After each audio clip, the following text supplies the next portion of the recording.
Welcome back, dear listener, to another soft-spoken stroll through the shadows of the past. Whether the night is just beginning for you or you're listening as sleep slowly arrives, I'm happy you've chosen to spend this time here with me. Let me know in the comments. Are you listening from somewhere far and quiet, or in the heart of a busy city winding down? And if these calming explorations bring a sense of rest, please consider subscribing. There are countless more voices from the past still waiting to be heard. This isn't just another tale of Roman decadence. This is the story of a woman who wielded influence over the most powerful man on earth, who challenged every social boundary of her time, and whose downfall would echo through history as one of the most dramatic political scandals ever recorded. By the end of this journey, you'll understand not just who Messalina was, but how her choices rippled through the empire, ultimately sealing her fate in ways that still captivate historians today. But before we unravel this web of passion and politics, let me share something that might surprise you. Modern historians have spent decades trying to separate fact from fiction in Messalina's story, because the accounts we have were written by men who lived in a society that both feared and despised powerful women. What we're about to explore isn't just Messalina's story. It's a window into how history itself can become a battleground between truth and propaganda. I'm going to take you through 5 pivotal moments that defined Messalina's rise and fall, each more shocking than the last. We'll explore her calculated ascent to power, her scandalous public behavior that horrified Roman society, her political maneuvering that threatened senators and freedmen alike, her ultimate act of defiance that crossed every line, and finally, the brutal retribution that ended her life at just 20 years old. Picture Rome in the year 38 CE. The mad Emperor Caligula has just been assassinated, and in the chaos that follows, an unlikely figure emerges as the new ruler. Claudius, the stammering, limping scholar whom everyone had dismissed as unfit for power, suddenly finds himself emperor of the known world. He's 50 years old, unmarried since his divorce, and desperately in need of legitimacy.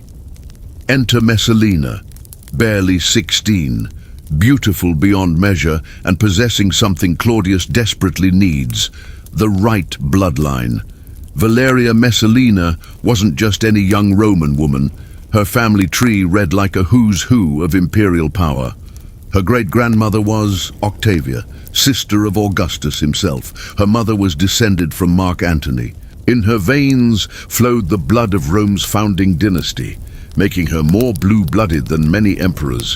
When Claudius married her, he wasn't just taking a wife, he was cementing his claim to the throne through her ancestry. But here's where the story takes its first dark turn. Messalina understood her value from the very beginning. While Roman wives were expected to be silent, supportive figures who managed households and bore children, Messalina had different plans. She recognized that her bloodline gave her leverage, and she intended to use every drop of it. Within a year of their marriage, she gave birth to Britannicus, Claudius's first legitimate male heir. Suddenly, she wasn't just the emperor's wife, she was the mother of Rome's future ruler. This elevated her status exponentially, but it also painted a target on her back. In the deadly game of Roman politics, being close to power meant being close to danger, and Messalina was about to discover just how treacherous that proximity could be. The early years of her marriage revealed a woman of extraordinary cunning. While Claudius struggled with the complexities of ruling an empire, dealing with rebellious provinces, managing the Senate, and overseeing massive public works projects, Messalina began building her own power base. She cultivated relationships with influential freedmen who had the emperor's ear. She positioned herself as a patron to ambitious young nobles. Most importantly, she learned to read Claudius's weaknesses and exploit them. Claudius, despite his intelligence, was remarkably naive about human nature. His academic mind could grasp complex legal principles and historical precedents, but he often missed the subtle machinations happening right under his nose. Messalina quickly realized that her husband's trust could be weaponized. When she whispered warnings about potential threats to his reign, he listened.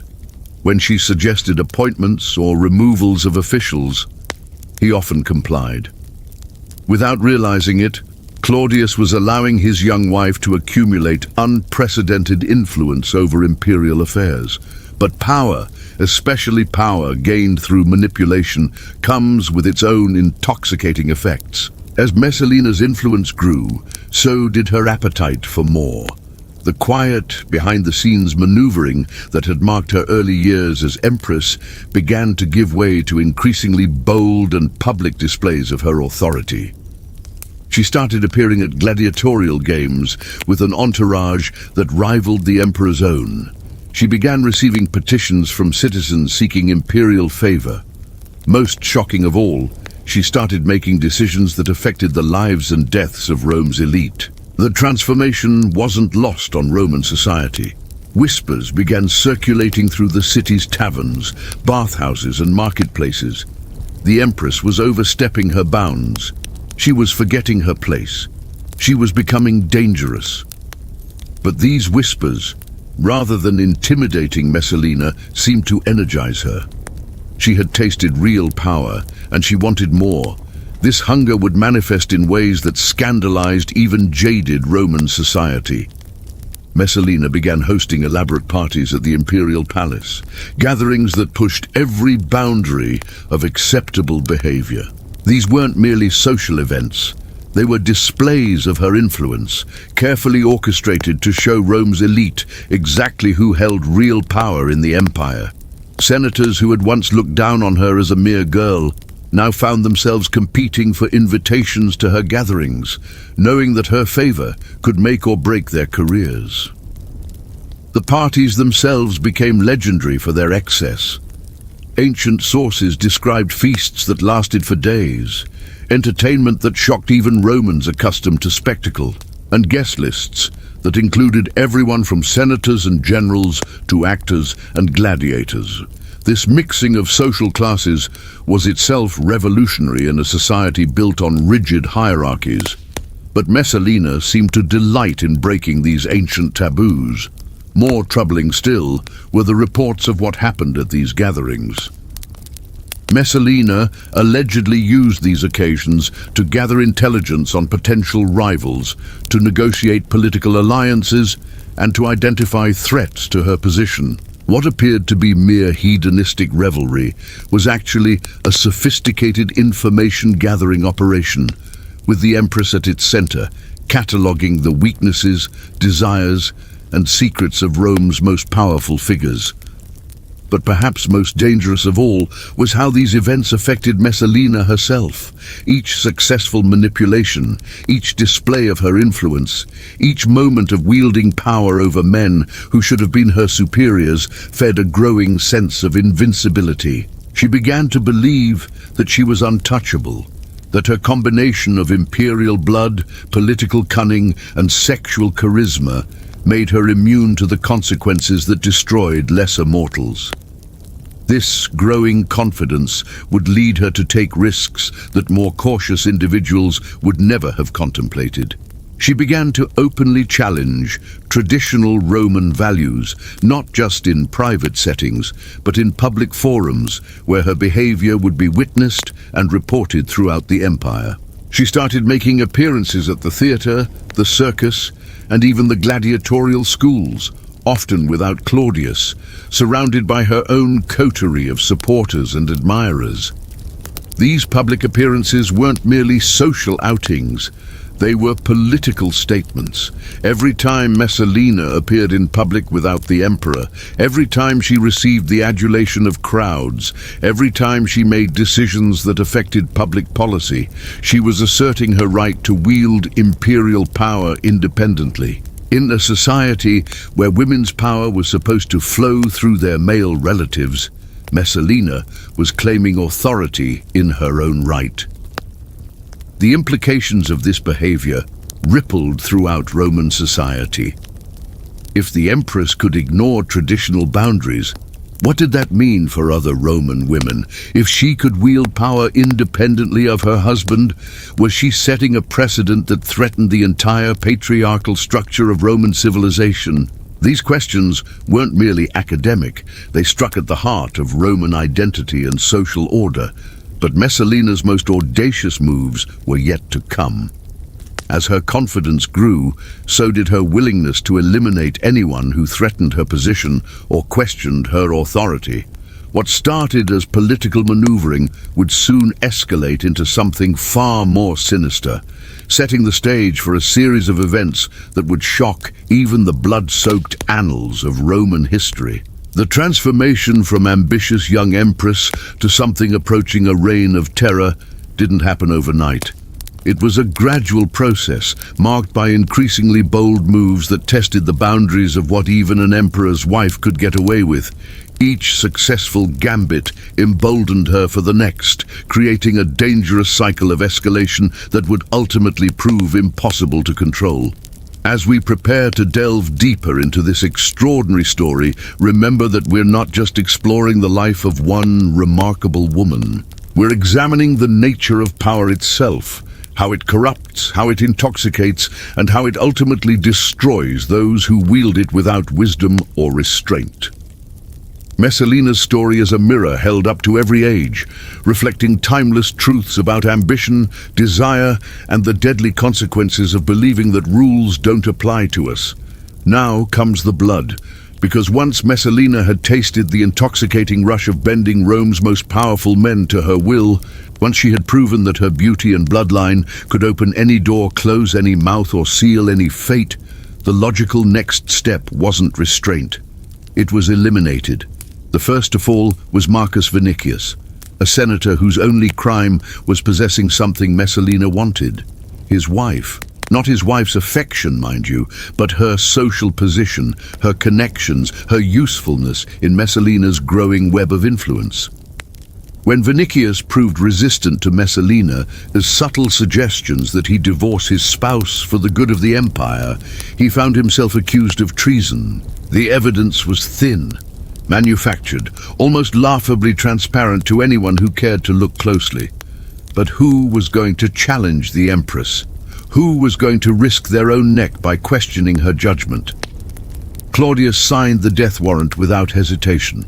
His trust in his young wife had become absolute, dangerous in its completeness. When Messalina whispered that Vinicius posed a threat to their son, Britannicus, when she painted pictures of conspiracy and rebellion, the emperor saw only a loving mother protecting their family's future. The reality that his wife was systematically removing anyone who might limit her power never crossed his scholarly mind. Vinicius died quietly, efficiently, as enemies of the state were meant to die. His widow, suddenly available and grateful for Messalina's protection, became a valuable addition to the Empress's inner circle. The message to Rome's elite was unmistakable. Cooperation would be rewarded, resistance would be eliminated.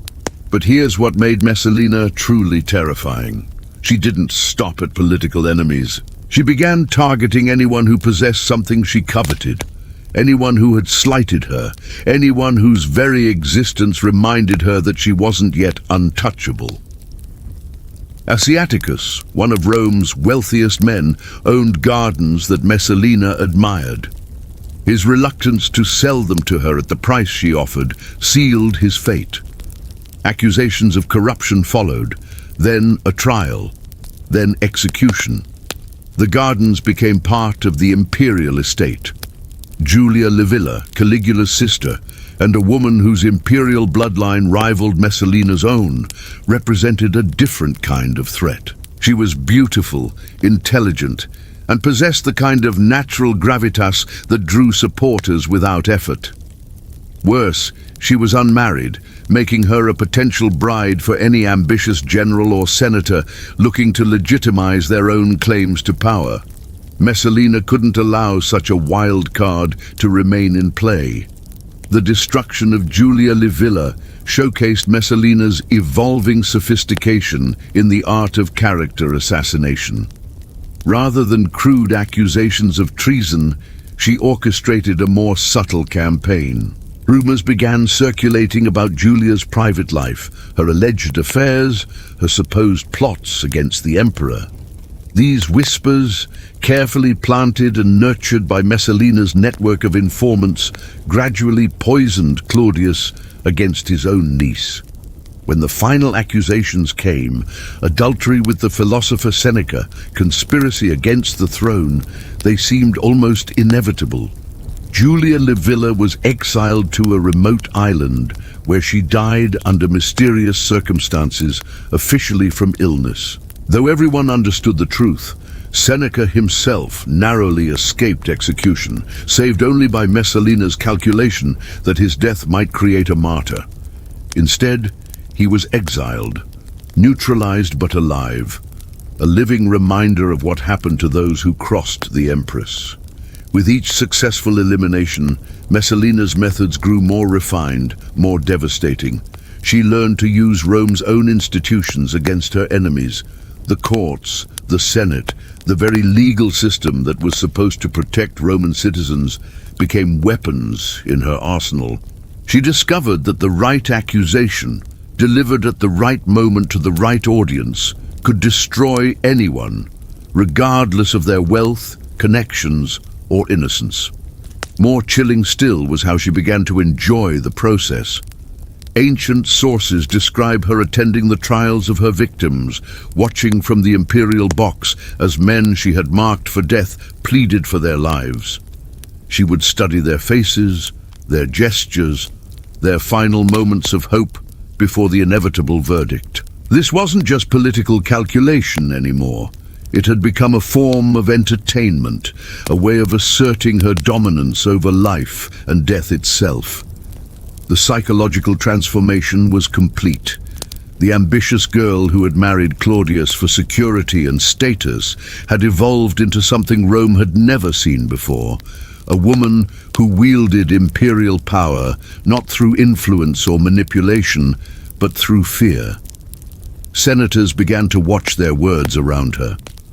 Wealthy citizens started making discreet gifts to curry her favor. Even the Praetorian Guard, sworn to protect the imperial family, began to treat her with the wary respect usually reserved for the emperor himself. But power built on terror has its own unstable foundation. Each execution, each exile, each demonstration of her reach created new enemies, even as it silenced existing ones. The families of her victims didn't forget. The friends of the dead didn't forgive. Most dangerous of all, the very institutions she was using to eliminate her enemies were beginning to understand how thoroughly they had been compromised. Narcissus, Claudius's most trusted freedman and secretary, was the first to recognize the true scope of what was happening. As the man responsible for managing the emperor's correspondence and appointments, he could see patterns that others missed. The steady stream of accusations flowing through Messalina's network, the convenient timing of deaths and exiles, the systematic removal of anyone who might pose even a theoretical threat to the Empress's growing power. Narcissus faced an impossible choice. Confronting Messalina directly would be suicide. She had already demonstrated her ability to destroy far more powerful enemies. But allowing her to continue unchecked threatened not just individual lives, but the stability of the empire itself. If the emperor's wife could eliminate senators and nobles at will, if she could manipulate the legal system with impunity, if she could rule through terror while Claudius remained oblivious, then Rome itself was in mortal danger. The solution, when it came to him, was elegant in its simplicity. Rather than attack Messalina directly, he would document everything, every suspicious death, every convenient exile, every pattern of behavior that suggested conspiracy rather than coincidence. He began building a case, not for immediate use, but for the moment when it might be needed. Because Narcissus understood something that Messalina, intoxicated by her apparent invincibility, had forgotten. In Rome, no one stayed on top forever. Meanwhile, the Empress continued her deadly games. Unaware that her most dangerous enemy wasn't a rival woman or a jealous senator, but a quiet freedman who understood the power of information, she had grown so confident in her ability to eliminate threats that she had stopped looking for them in unexpected places. This blindness to gathering danger would prove to be her first critical mistake. But even as Narcissus quietly gathered evidence, Messalina was preparing for her most audacious move yet. Having conquered the world of Roman politics through fear and manipulation, having bent senators and nobles to her will, having turned the imperial court into her personal kingdom, she was ready to claim something that no Roman woman had ever dared to pursue. Actual political office, real governmental power exercised in her own name rather than through her husband. The precedent she was contemplating would have shocked Augustus himself. Roman women, no matter how noble their birth or how vast their wealth, were forbidden from holding magistracies, commanding armies, or exercising formal political authority. They could influence policy through their male relatives, but they could never rule directly. Messalina was about to challenge this fundamental law of Roman civilization. Her target was the consulship itself, the highest elected office in the Roman state. True, the consulship under the empire was largely ceremonial, with real power concentrated in the emperor's hands, but it retained enormous symbolic importance. The consuls were the heirs of the men who had founded the Republic, the successors to Brutus and the other heroes who had expelled the last king. For a woman to claim such an office would be revolutionary, unprecedented, and utterly unthinkable to traditional Roman minds. Yet, Messalina began to lay the groundwork with characteristic cunning. She started by suggesting that certain consulships should be reserved for members of the imperial family, ostensibly to honor their service to the state. She proposed that the emperor's relatives should be given precedence in elections, ensuring that only the most loyal candidates could hold high office. These suggestions, presented as reforms to strengthen imperial authority, actually served to normalize the idea that birth and family connection, rather than merit or popular support, should determine who held power. The next step was more subtle still. She began appearing at Senate meetings, initially just as an observer, sitting in the section reserved for imperial family members. Her presence was unusual, but not unprecedented. Other empresses had occasionally attended important sessions, but gradually her role evolved. She started whispering suggestions to senators during debates. She began nodding approval or showing displeasure at particular proposals. Most significantly, she started making it clear which candidates she supported for various offices. These interventions had immediate effects. Senators who had ignored her preferences found themselves facing unexpected legal challenges. Candidates who courted her favor discovered that their campaigns ran more smoothly. Their opponents withdrew more readily. Their victories came more easily. Without any formal authority, Messalina was effectively controlling Roman elections through a combination of rewards and punishments. But informal influence, no matter how extensive, wasn't enough anymore. She wanted recognition, official acknowledgement of the power she already wielded. She wanted her name on laws, her image on coins, her authority codified in Roman legal tradition. She wanted to stop ruling from the shadows and step into the blazing light of acknowledged supremacy. This ambition would lead her into territory so dangerous, so unprecedented, so shocking to Roman sensibilities that even her most loyal supporters would begin to question their allegiance. Because what Messalina was contemplating wasn't just political advancement. It was a complete overthrow of the social order that had defined Roman civilization for centuries. The stage was set for a confrontation that would determine not just Messalina's fate, but the future of imperial Rome itself. The moment arrived when patience became impossible for Messalina. Her hunger for recognition had grown beyond whispered influence and shadow manipulation. She craved something that would cement her name in Roman law, Roman tradition, Roman memory forever. The consulship beckoned like a glittering prize, but even that seemed insufficient for someone who had already tasted the intoxicating rush of absolute power over life and death. What she devised next would have been unthinkable to any previous generation of Romans. If she couldn't claim formal political office immediately, she would create her own sphere of authority, her own court within the court, her own government operating parallel to her husband's. She began holding what she called consultations in her private quarters, inviting senators, governors, and military commanders to seek her counsel on matters of state. These weren't casual conversations between an interested wife and her husband's subordinates. These were formal audiences, complete with ceremonial protocols that Messalina invented herself. Visitors were required to request appointments through her personal secretary. They waited in antechambers, decorated with her portrait alongside images of the gods.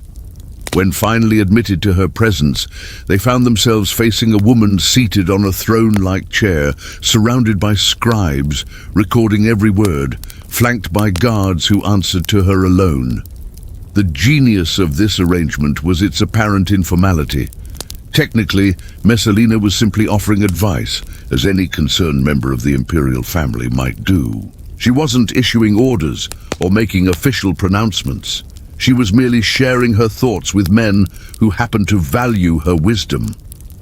But the reality was far different.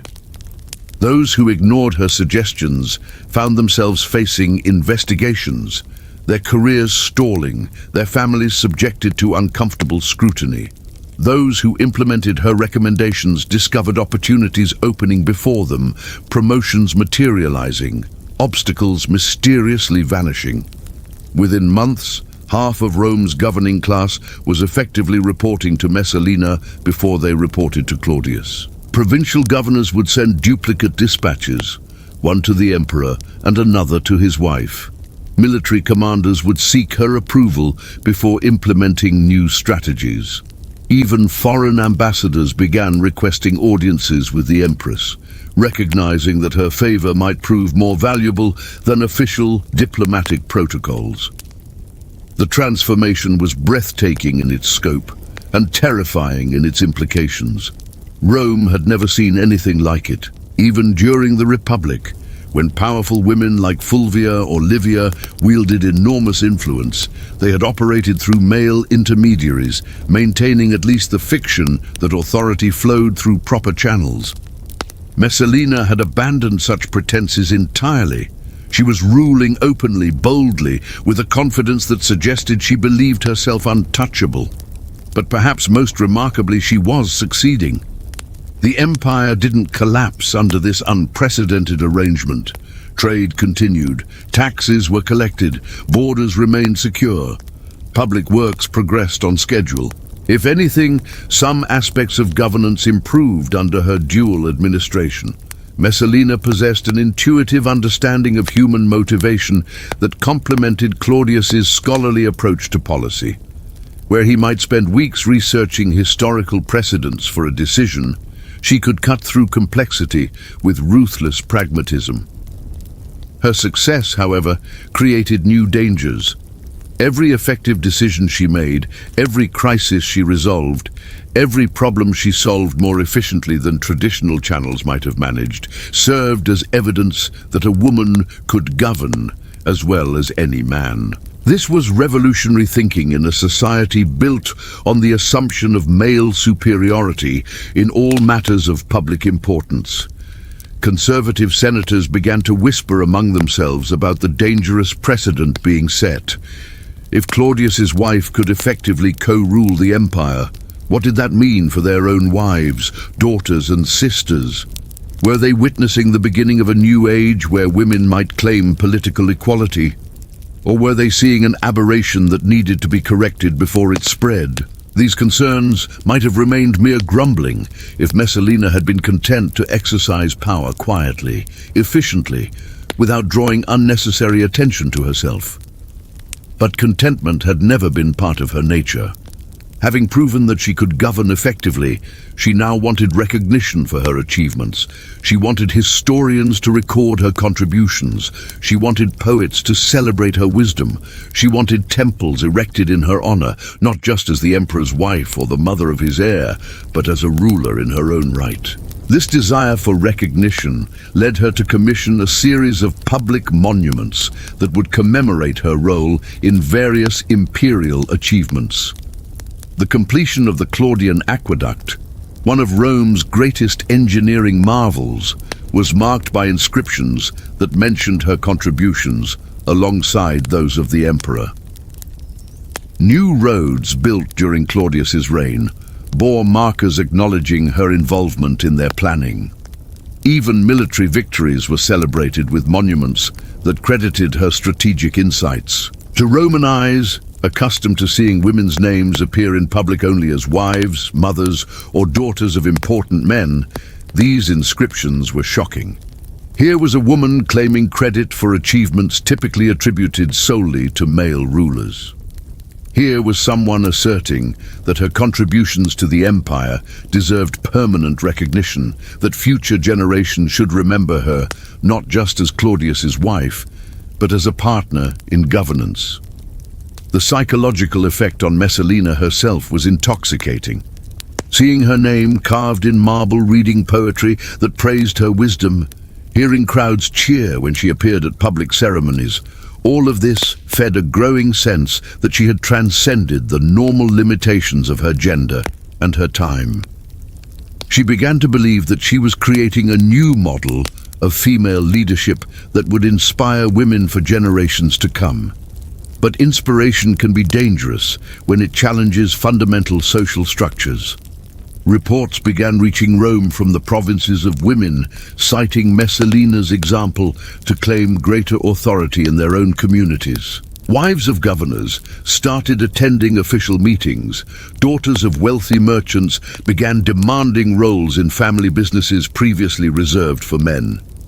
Even among the common people, women started questioning traditional limitations on their activities and ambitions.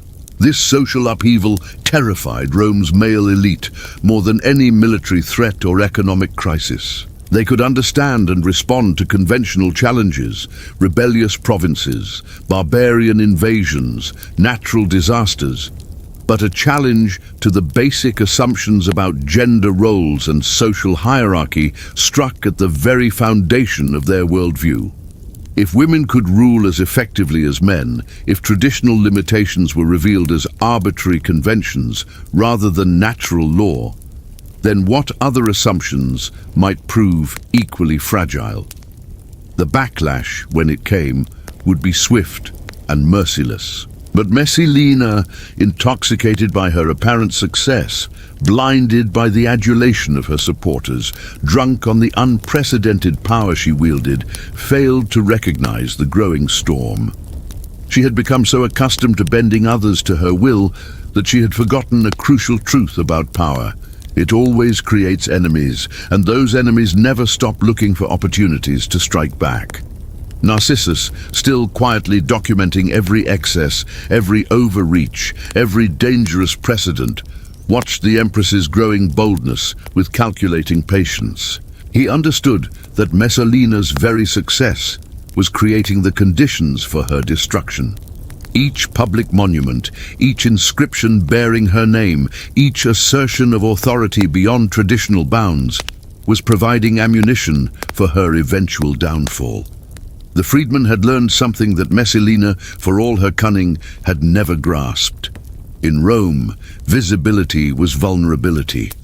The shadows that she had abandoned in her quest for recognition had also provided protection. By stepping into the blazing light of public acknowledgement, she had made herself a target for every enemy, every rival, every traditionalist who yearned for a return to familiar hierarchies. But Messalina's most dangerous enemy wasn't among the senators whispering in dark corners or the conservatives plotting her downfall. It was her own insatiable appetite for more. Having achieved the impossible, effective co-rule of the Roman Empire, She couldn't resist pushing further, reaching for prizes that would prove beyond even her remarkable abilities to claim safely. The consulship still beckoned, that ultimate symbol of Roman political achievement. Military command called to her, the chance to lead legions in her own name rather than through intermediaries. Even more intoxicating was the possibility of religious authority, of claiming the kind of divine sanction that might make her position truly unassailable. Each of these ambitions represented not just personal advancement, but a fundamental challenge to Roman civilization itself. The consulship had never been held by a woman in 800 years of Roman history. Military command was considered inherently masculine, requiring physical courage and tactical skills that society deemed beyond female capabilities. Religious authority for women was limited to specific cults and ceremonies, never extending to the broad spiritual leadership that emperors claimed. Yet Messalina began to believe that her unprecedented success in governance qualified her for these ultimate prizes. She had already shattered so many barriers, violated so many traditions, achieved so many impossibilities that the remaining limitations seemed arbitrary, temporary obstacles rather than fundamental principles of Roman life. This growing confidence would lead her to contemplate moves so audacious, so shocking, so completely beyond the bounds of acceptable behavior that even her most loyal supporters would be forced to choose between their devotion to her and their commitment to Rome itself. The stage was set for a confrontation that would test the limits of imperial power, challenge the foundations of Roman society, and ultimately determine whether one woman's extraordinary ambitions could reshape an entire civilization. The Empress, who had begun as a teenage bride seeking security, had evolved into something Rome had never seen before. A woman who believed herself capable of claiming any prize, breaking any rule, violating any tradition in pursuit of absolute power. The question that remained was whether Rome itself could survive such unprecedented ambition, or whether the collision between Messalina's desires and Roman tradition would destroy them both. As winter settled over the Eternal City, as senators huddled in their villas discussing the impossible situation that had developed, as Narcissus continued his patient documentation of imperial excess, the empire held its breath. Everyone could sense that something unprecedented was building, that the careful balance between tradition and innovation that had sustained Roman civilization for centuries was about to be tested in ways no one could fully predict. What came next would shock even those who thought they understood the depths of Messalina's ambition. Because the Empress, who had already achieved the impossible, was about to attempt something that would make her previous achievements seem modest by comparison. The moment that would define everything came not through careful planning or political calculation, but through a single glance across a crowded amphitheater.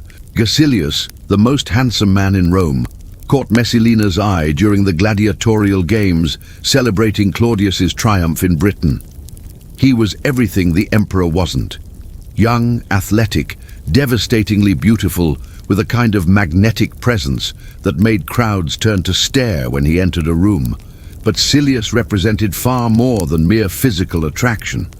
He was a senator from an ancient patrician family, a man whose bloodline stretched back to the earliest days of the Republic.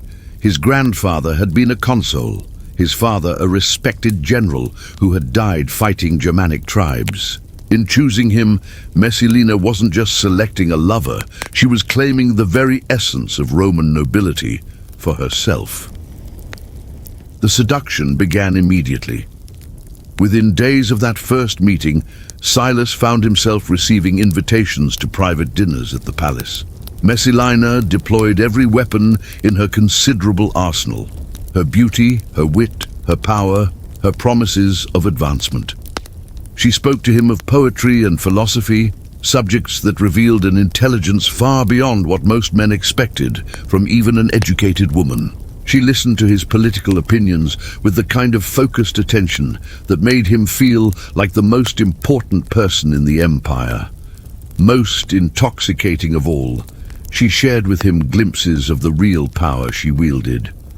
She showed him correspondence from provincial governors seeking her guidance. She let him witness her private audiences with senators and military commanders. She made him understand that he wasn't just courting the emperor's wife. He was being invited into partnership with the most influential woman in the known world. Silius, despite his noble birth and political experience, was completely unprepared for this level of seduction. Roman women of his acquaintance were either dutiful wives focused on household management or courtesans skilled in physical pleasure but lacking in political sophistication. Messalina represented something entirely new, a woman who combined devastating sensuality with genuine intellectual engagement and unprecedented political power. Within weeks, he was utterly captivated. Their affair began in the shadows, conducted through carefully orchestrated meetings in private villas, secret rendezvous in gardens owned by Messalina's supporters, stolen moments during public ceremonies where they could exchange meaningful glances while maintaining the facade of casual acquaintance. But secrecy had never satisfied Messalina for long. Having proven that she could seduce Rome's most eligible bachelor, having demonstrated once again her irresistible appeal, she wanted more. She wanted recognition, acknowledgement, the kind of open relationship that would force Roman society to accept her choices regardless of their shock or disapproval. The first sign of her changing attitude came during the Saturnalia festival, Rome's annual celebration of social inversion, where normal rules were temporarily suspended. Messalina appeared at the public festivities with Silius at her side, not as a discreet escort, but as an obvious companion. They shared wine from the same cup, laughed at each other's jokes, exchanged touches that left no doubt about the nature of their relationship. The reaction was immediate and electric. Romans who had grown accustomed to their empress's unconventional behavior found themselves confronted with something that crossed entirely new lines. Adultery among the elite was common enough, but it was conducted discreetly, with at least a pretense of maintaining proper appearances.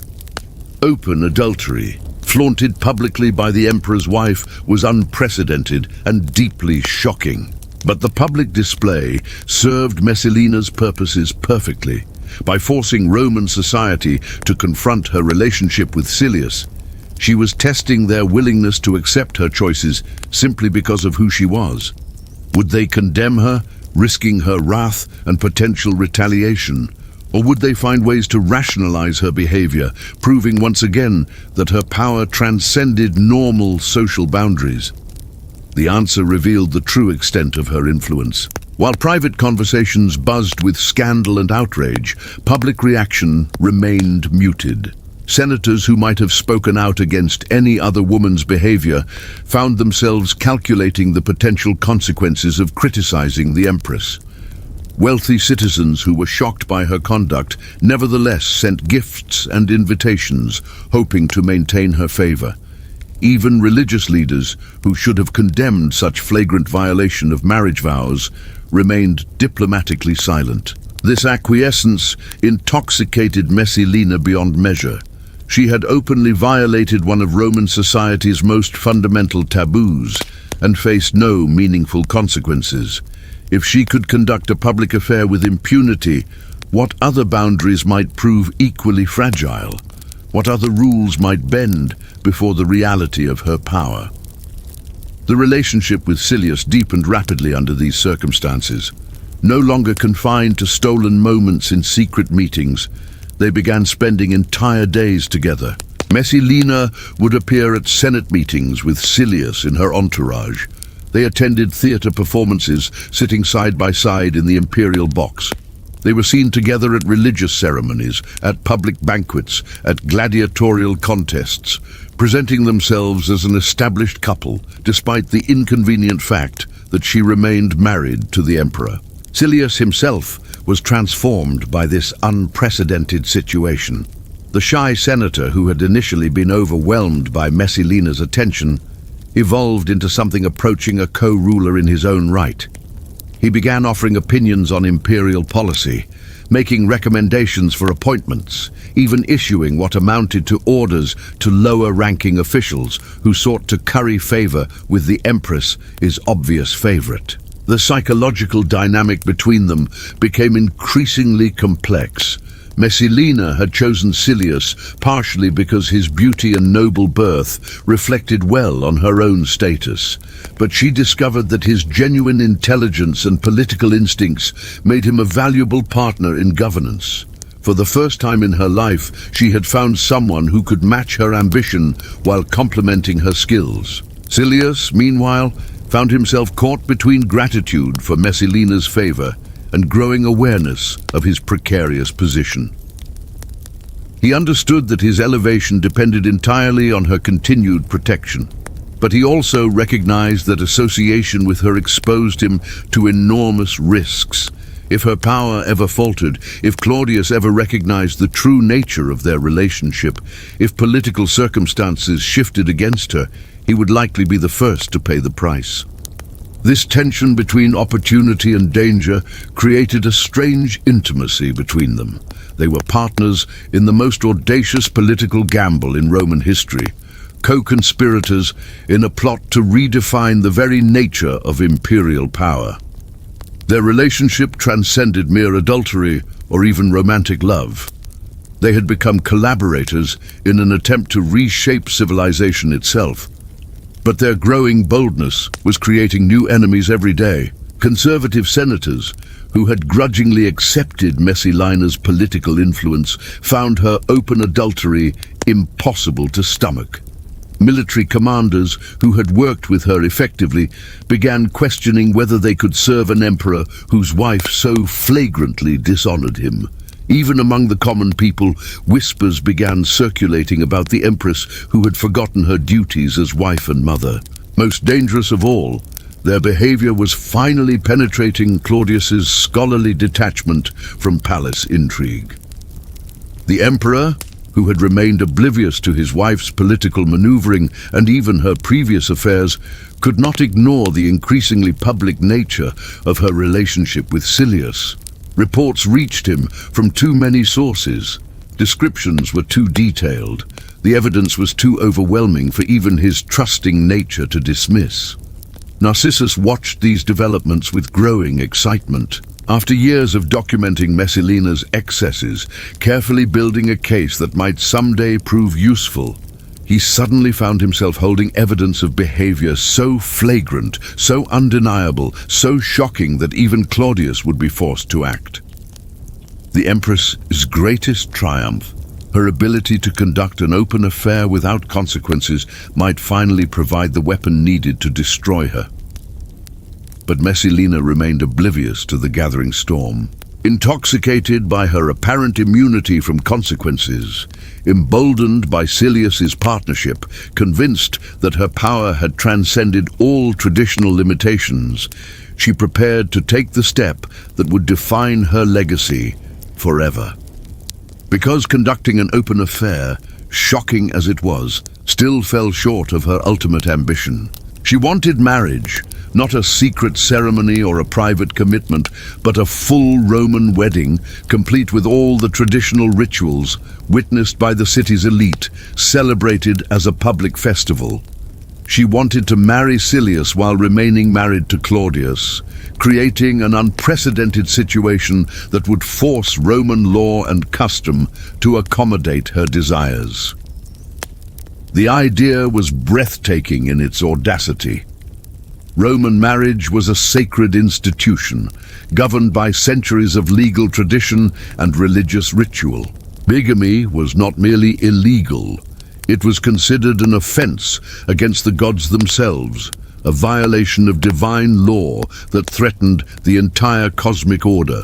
For the emperor's wife to commit such an act would be revolutionary beyond measure. Yet, Messalina began planning exactly such a ceremony. She consulted with priests about the necessary rituals, commissioned artists to design decorations, and sent invitations to Rome's most important families. She approached the project with the same methodical precision she had applied to her political machinations, treating the impossibility of her goals as merely another obstacle to overcome through careful planning and ruthless execution. Silius initially resisted the idea, understanding better than Messalina the enormous risks involved.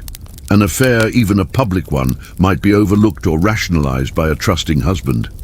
But a wedding ceremony would be impossible to ignore or explain away. It would force a direct confrontation with Claudius, create a crisis that could only end in triumph or total destruction. But Messalina's powers of persuasion proved irresistible.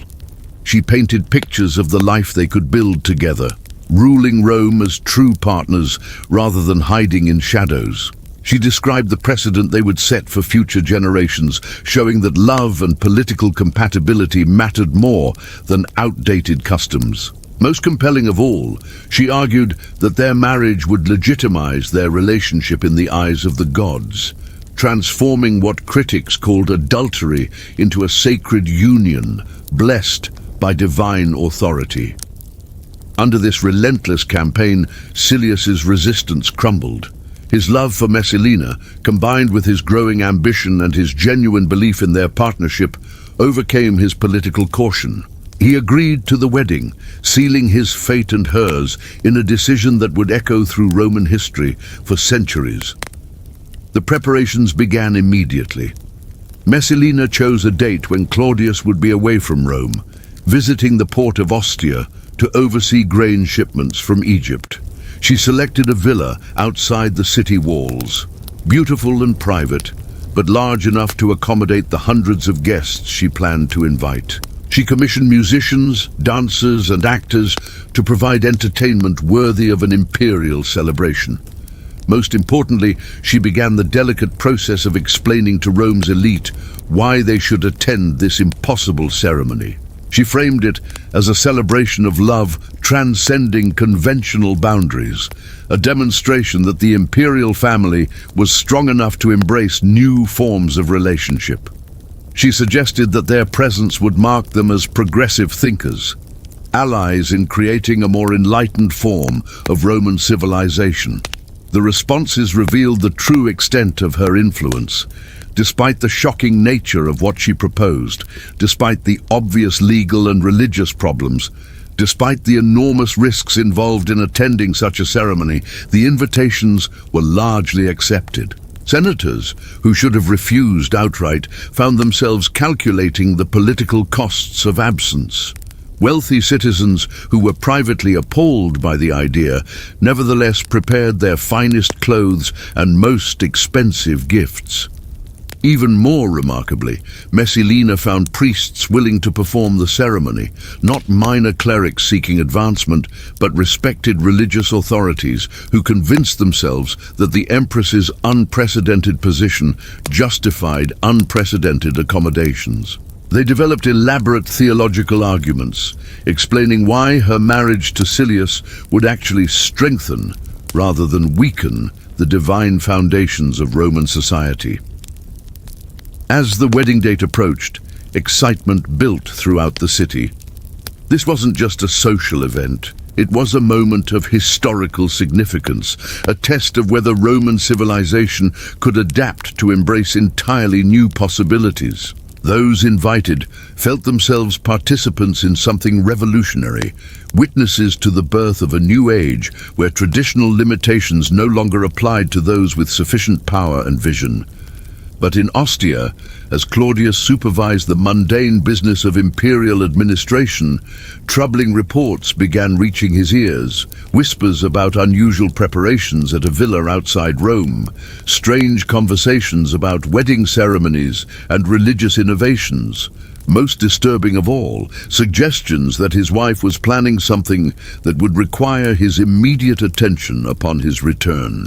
Narcissus, who had accompanied the emperor to Ostia, finally saw his moment arriving. The evidence he had so carefully compiled, the documentation of years of excess and overreach, the proof of Messalina's systematic violation of every boundary, all of it would soon be needed, because the Empress, who believed herself untouchable, was about to discover that even her extraordinary power had limits, and that some lines could not be crossed without consequences that no amount of influence could prevent. The wedding that Messalina envisioned as her ultimate triumph would instead become the catalyst for her destruction. The ceremony she planned as a celebration of transcendent love would transform into the stage for a confrontation that would determine not just her fate, but the future direction of the Roman Empire itself. As autumn winds swept across the 7 hills, as preparations for an impossible wedding reached their climax, as the emperor in Ostia began to understand the true magnitude of what awaited him in Rome, the ancient city held its breath.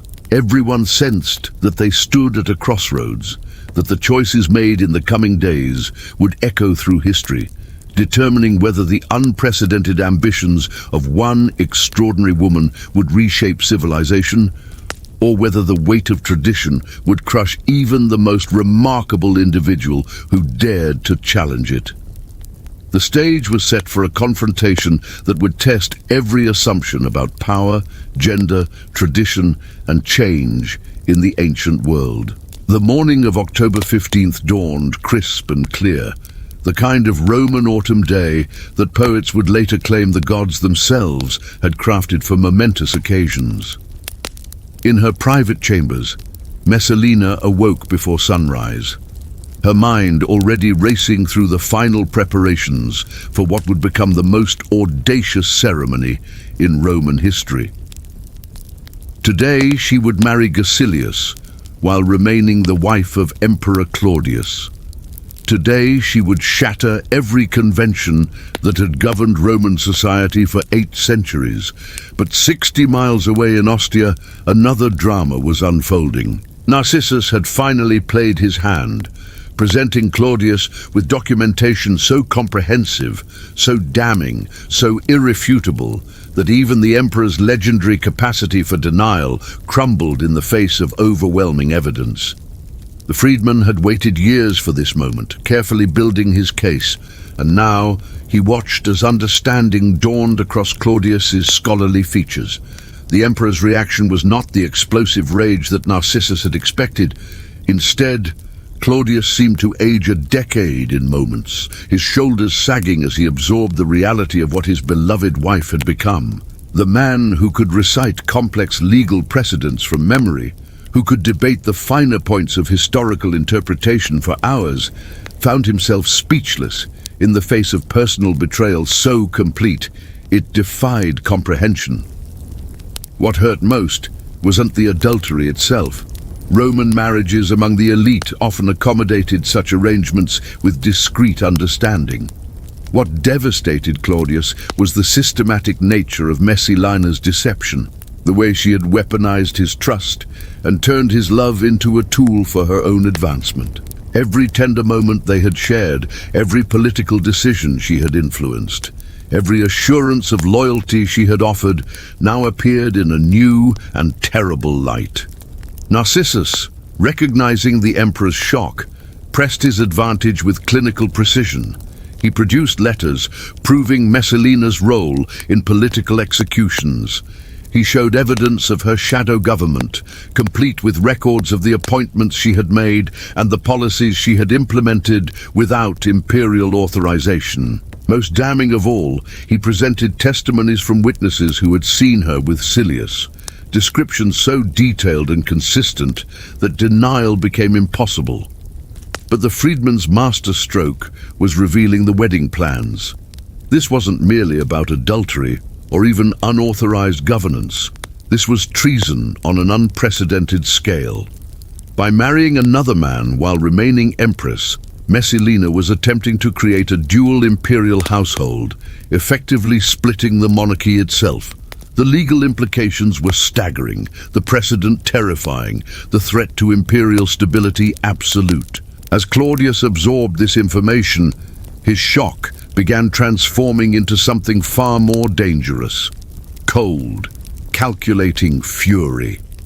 The gentle scholar, who had preferred books to battles, who had ascended to the throne almost by accident, suddenly revealed the steel that had kept him alive through decades of palace intrigue.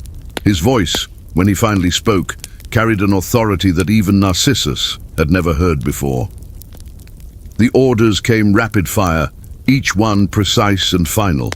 Trusted centurions were summoned and given sealed instructions. Messages were dispatched to Rome with unprecedented urgency.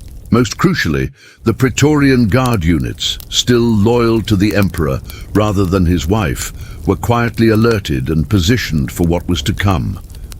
Claudius had learned statecraft from watching Augustus, Tiberius, and even Caligula. He understood that decisive action once begun must be completed without hesitation. Meanwhile, in Rome, the wedding preparations reached their crescendo in an atmosphere of fevered excitement and barely suppressed terror.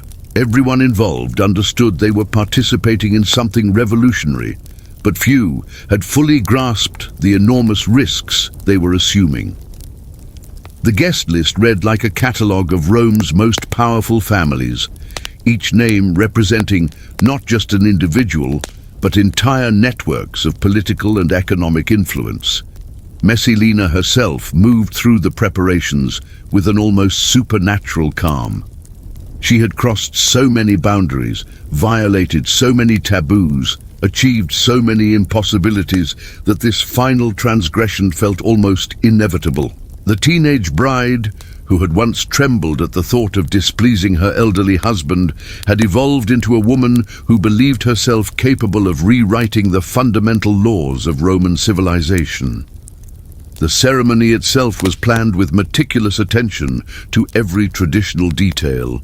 Messalina would wear the flame-colored veil of a Roman bride, carry the ritual torch, and speak the ancient vows that had sanctified marriages for generations beyond memory. The irony was deliberate.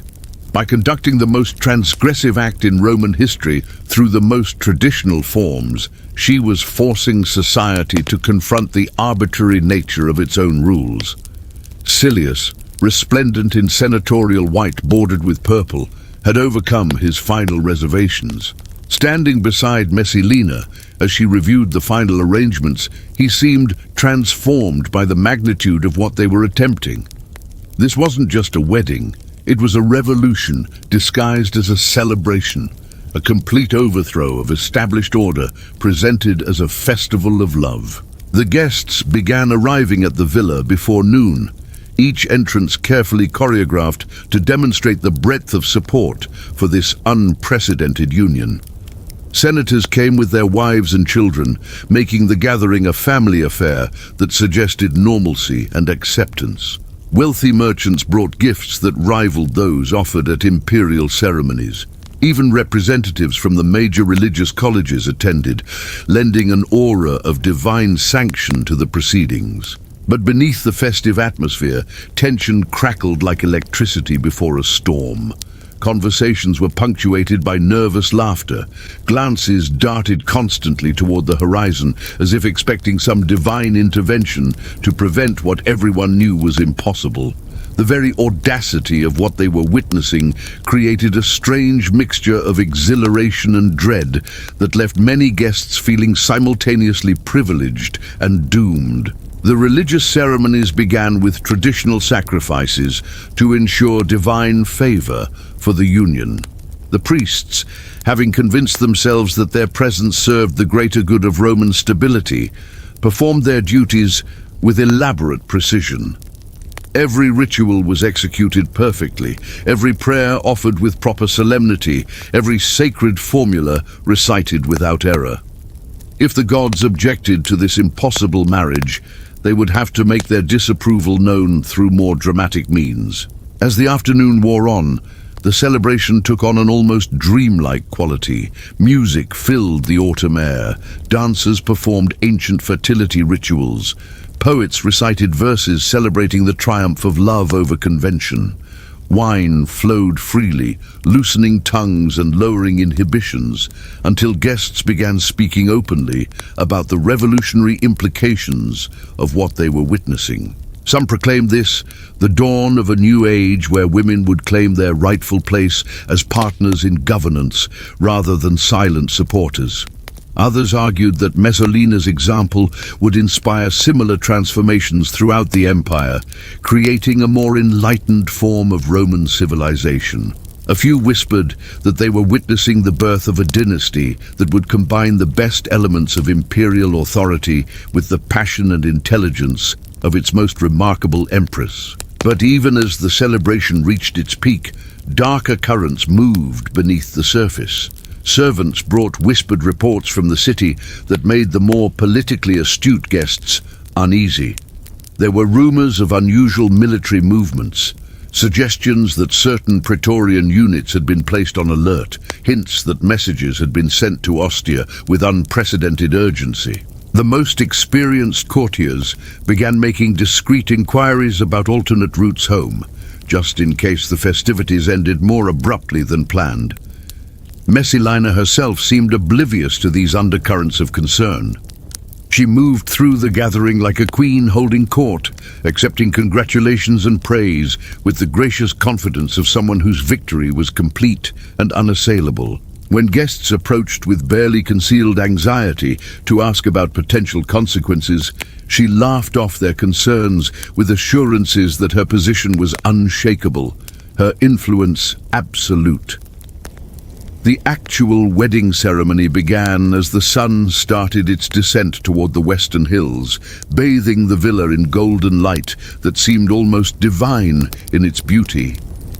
Messalina and Silius stood before the assembled crowd, surrounded by flowers and incense, flanked by musicians and dancers, elevated on a platform that allowed everyone to witness this unprecedented moment in Roman history.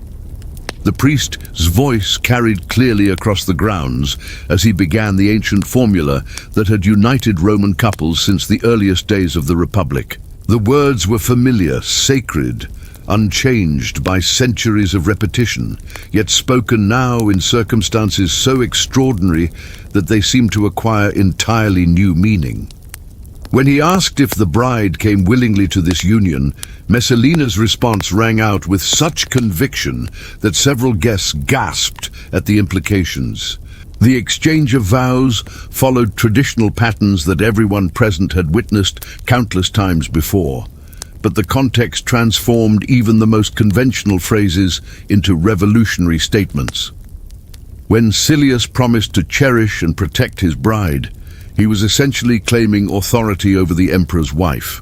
When Messalina vowed to honor and obey her new husband, she was publicly transferring loyalties that should have belonged exclusively to Claudius. The moment of greatest audacity came when the couple shared the ritual cake, symbolizing their union in the eyes of gods and mortals alike. This simple act, performed at countless Roman weddings throughout history, now represented the most direct challenge to imperial authority ever attempted. By accepting cake from Silius's hand, Messalina was formally acknowledging him as her husband while remaining legally married to the emperor. The guests erupted in cheers and applause that could be heard for miles around Rome. This wasn't merely enthusiasm for the couple's happiness, it was celebration of their own participation in history, their presence at the moment when Roman civilization proved flexible enough to embrace revolutionary change. But even as the celebration reached its crescendo, riders were already thundering along the coastal road from Ostia, carrying orders that would transform triumph into tragedy within hours. Claudius, having overcome his initial shock, was moving with the decisive authority of a man who understood that hesitation meant death, his own or his wife's, but certainly one of them. The emperor's response revealed strategic thinking that surprised even Narcissus. Rather than rushing back to Rome in visible fury, Claudius maintained the pretense of normal business. While his agents moved into position, he understood that open confrontation with Messalina on equal terms might result in civil war. given her extensive network of supporters and the genuine affection many Romans felt for her. Instead, he chose to strike when she was most vulnerable, at the moment of her greatest triumph, surrounded by witnesses to her transgression, caught in an act so flagrant that even her most loyal supporters would find it impossible to defend. The wedding she intended as proof of her invincibility would become evidence for her prosecution. The guests she gathered as supporters would transform into witnesses for her condemnation. The trap was sprung with military precision as sunset painted the Roman hills in shades of gold and crimson. As the wedding feast reached new heights of celebration, as Messalina and Silius basked in the adulation of their guests, Praetorian forces surrounded the villa with silent efficiency. The party continued for precious minutes more, unaware that their world was about to collapse around them. The first sign of trouble came when servants began disappearing from their duties, called away by urgent messages they couldn't explain. Then musicians stopped playing mid-song, distracted by sounds from outside that didn't belong to any celebration. Finally, a guest near the villa's entrance noticed armed figures moving through the gardens with the purposeful stride of men carrying out official orders. The transformation from celebration to catastrophe happened with breathtaking speed. One moment, the assembled crowd was toasting the success of the most audacious wedding in Roman history. The next, they found themselves facing Praetorian centurions whose presence could mean only one thing. The emperor knew everything, and retribution was at hand. Messalina's reaction revealed both her remarkable composure and her fatal miscalculation of her own position. Even faced with armed soldiers carrying imperial orders, she maintained the regal bearing that had carried her through so many previous crises. She demanded to know by what authority they dared interrupt a private ceremony, insisting that her status as empress protected both herself and her guests from arbitrary interference. But the centurion's response shattered her illusions with brutal clarity.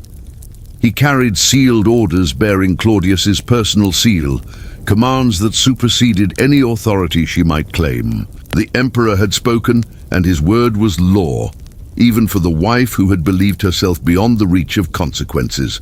The arrest was conducted with respect due to her imperial status, but its implications were unmistakable.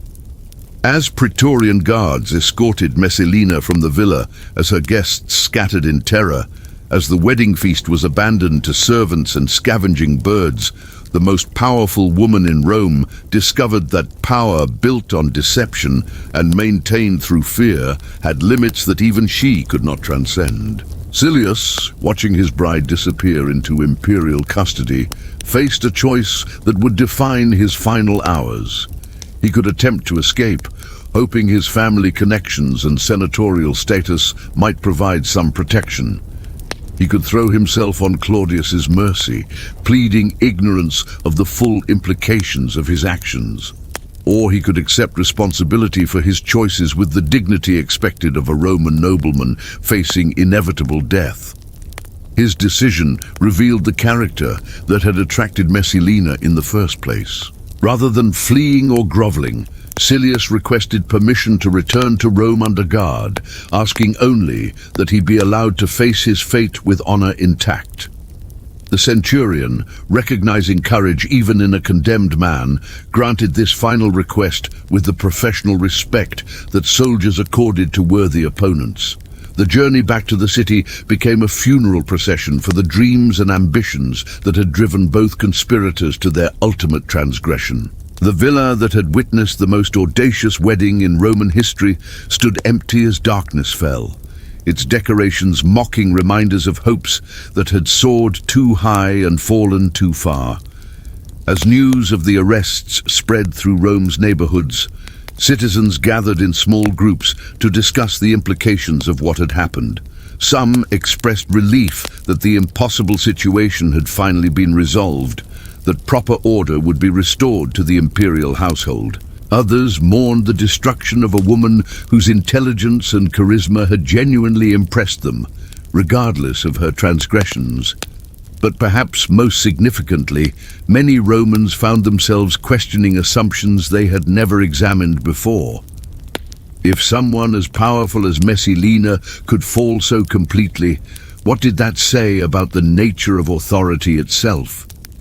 If traditions could be violated so flagrantly, yet ultimately reassert themselves with deadly force, what was the true relationship between innovation and stability in their civilization? These questions would outlive both Messalina and her accusers, becoming part of the intellectual legacy of an empire that constantly struggled to balance respect for tradition with the need for adaptation. The wedding that was meant to celebrate the triumph of individual will over social convention had instead demonstrated the enormous cost of challenging fundamental structures without sufficient support or careful planning. In his residence near the Forum, Narcissus allowed himself a moment of satisfaction as he received confirmation that both primary conspirators were in custody. Years of patient documentation, careful investigation, and strategic waiting had finally yielded the decisive moment he had long anticipated. But even in triumph, Narcissus understood that removing Messalina was only the beginning of a larger challenge. The network of supporters, collaborators, and beneficiaries that the Empress had built over her years in power remained largely intact. Her execution would eliminate the central figure, but not the system of relationships and obligations she had created. Cleaning up the political aftermath of her reign would require the same methodical approach that had brought about her downfall, the same careful attention to detail that had made her destruction possible. More immediately, there was the question of how to handle the hundreds of wedding guests who had witnessed and participated in the treasonous ceremony. Many were among Rome's most prominent citizens, people whose destruction would destabilize the very foundations of imperial society. Yet their presence at the wedding made them complicit in Messalina's ultimate transgression, creating a legal and political dilemma that would test Claudius's judgment and mercy.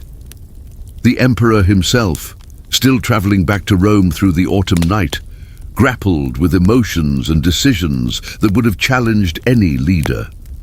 The personal betrayal cut deep, but the political implications demanded responses that transcended private hurt. He had acted decisively to prevent immediate catastrophe, but the harder task of rebuilding trust and stability in the imperial system still lay ahead. As the first light of dawn broke over the Seven Hills, as citizens emerged from their homes to discover how completely their world had changed overnight, as the machinery of imperial justice prepared for trials that would determine the fate of dozens of Rome's elite, the Eternal City began another chapter in its long history of adapting to crisis and change. The woman who had challenged every convention, violated every boundary, and ultimately attempted to reshape Roman civilization itself was now just another prisoner awaiting judgment. But the questions her life had raised about power, gender, tradition and innovation, individual ambition and social stability would echo through the corridors of history long after her voice had been silenced forever. The stage was set for a reckoning that would test not just the fate of specific individuals, but the resilience of the imperial system itself when faced with challenges that no previous generation of Romans had ever imagined possible. The dawn that broke over Rome on October 16th brought with it a silence more terrifying than any storm. Citizens who ventured into the streets found a city transformed overnight, where whispered conversations replaced the usual morning bustle, where glances were exchanged with the careful calculation of people navigating a minefield they couldn't see but knew was there. The news had spread through the neighborhoods like smoke through narrow alleys. Messalina, the woman who had seemed untouchable just hours before, sat in a cell beneath the Palatine Hill. Her lover, the senator whose beauty had captivated Rome's most powerful woman, waited in chains for a judgment that everyone knew would be final. The impossible had happened, and now the city held its collective breath, waiting to see how far the consequences would spread. But perhaps most unsettling of all was what hadn't happened. The empire continued to function. Grain shipments arrived from Egypt on schedule. Tax collectors went about their business. Soldiers manned their posts along distant frontiers, unaware that the woman who had effectively co-ruled their world for years was now counting her final hours. The machinery of Roman governance, so dependent on Messalina's shadow administration, proved remarkably resilient when suddenly deprived of her guiding hand. This continuity revealed something profound about the nature of imperial power that even Messalina, for all her political acumen, had failed to grasp. The empire wasn't held together by any single individual's brilliance or charisma. It was sustained by thousands of administrators, soldiers, and citizens who understood their roles and performed them regardless of who occupied the palace. Her removal, shocking as it was, created ripples rather than collapse, disruption rather than destruction. In the imperial chambers, Claudius faced decisions that would define not just his remaining years as emperor, but his place in Roman history. The man who had ascended to power almost by accident now found himself wielding that power with a precision that surprised even his closest advisors. The gentle scholar had revealed depths of resolve that transformed him from a figure of mild ridicule into something approaching genuine authority. His first challenge was immediate and practical: what to do with the hundreds of witnesses to Messalina's wedding ceremony. The guest list included senators whose support was crucial for governing effectively, wealthy merchants whose economic influence shaped entire provinces, and religious leaders whose spiritual authority maintained social stability. Executing them all would devastate Roman society. Pardoning them completely would make a mockery of Roman law. Some middle path had to be found, a solution that demonstrated both justice and mercy in carefully calibrated measure. The emperor's approach revealed political sophistication that few had credited him with possessing. Rather than mass executions or blanket pardons, he began a methodical process of individual evaluation. Each guest's level of involvement was assessed, their motivations examined, their value to the empire weighed against their complicity in treason. Some faced exile, others paid substantial fines. A few received warnings that would shadow their remaining careers. The most deeply involved faced death, but even these sentences were carried out with dignity, rather than the brutal spectacle that had marked previous imperial purges. This measured response sent a powerful message throughout Roman society. Claudius wasn't acting from personal vindictiveness or uncontrolled rage. He was restoring order through justice, demonstrating that even imperial mercy operated within the boundaries of law rather than arbitrary whim. The contrast with his predecessor Caligula's chaotic brutality could not have been more stark or more reassuring to Romans who had lived through those terrible years. But the emperor's most difficult decision concerned Messalina herself. Roman law was clear about the penalty for treason, and her actions at the wedding ceremony had crossed every possible line of acceptable behavior. Yet she remained the mother of his son, the woman he had loved with genuine devotion, the partner who had shared his bed and his secrets for years. Personal affection warred with political necessity in ways that kept him wakeful through the dark hours before dawn. The legal proceedings that followed would become models for imperial justice, studied by jurists for generations. Every precedent was carefully examined, every principle of Roman law meticulously applied, every decision documented with the thoroughness that Claudius brought to all his scholarly endeavors. This wasn't a show trial designed to justify predetermined conclusions. It was a genuine attempt to apply Roman legal traditions to circumstances that no previous generation had ever imagined. Messalina's defense, such as it was, relied on arguments that revealed both her desperation and her continued failure to understand the gravity of her situation. Her advocates claimed that the wedding ceremony had been a symbolic gesture rather than a legal marriage, a celebration of friendship that had been misinterpreted by hostile observers. They argued that her previous service to the empire, her successful governance during Claudius's absences, her role as mother to the imperial heir, all deserved consideration in determining her fate. But the evidence was overwhelming, the witnesses numerous, the implications undeniable. The documentation that Narcissus had compiled over years of careful observation painted a picture of systematic deception and escalating transgression that made denial impossible. Most damning of all was Messalina's own behavior at the wedding, her obvious joy in the ceremony, her public acknowledgement of Silius as her husband while remaining married to the emperor. The trial's most dramatic moment came when Messalina herself was brought before the court. Even in chains, even facing certain death, she retained the bearing that had made her the most compelling woman in Rome. Her beauty remained undiminished, her intelligence undimmed, her charisma still powerful enough to make even her accusers pause and consider the magnitude of what they were destroying. She spoke in her own defense with eloquence that reminded everyone present why she had wielded such influence for so many years. Her voice carried the authority of someone accustomed to command, the passion of someone fighting for her life, the desperation of someone who finally understood that her remarkable run of success had reached its end.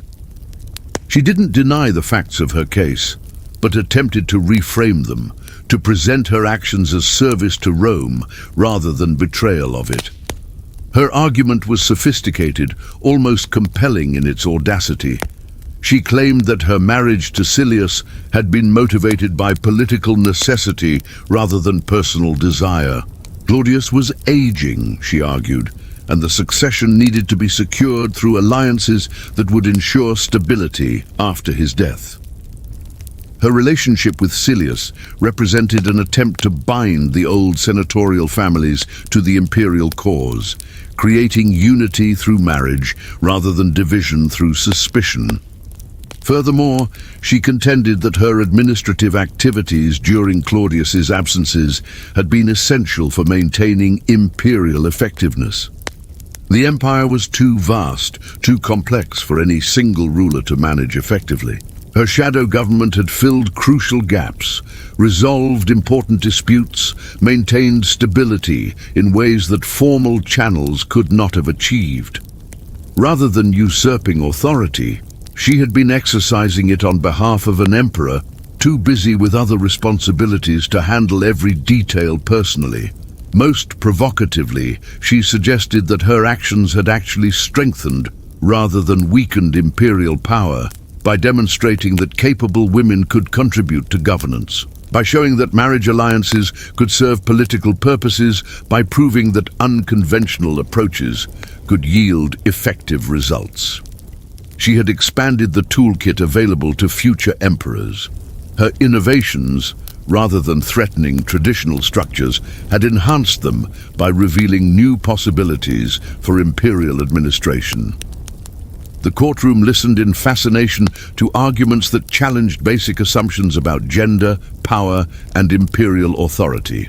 Even those who condemned her actions had to acknowledge the intelligence behind them, the strategic thinking that had guided her choices, the genuine achievements that complicated any simple narrative of treachery and excess.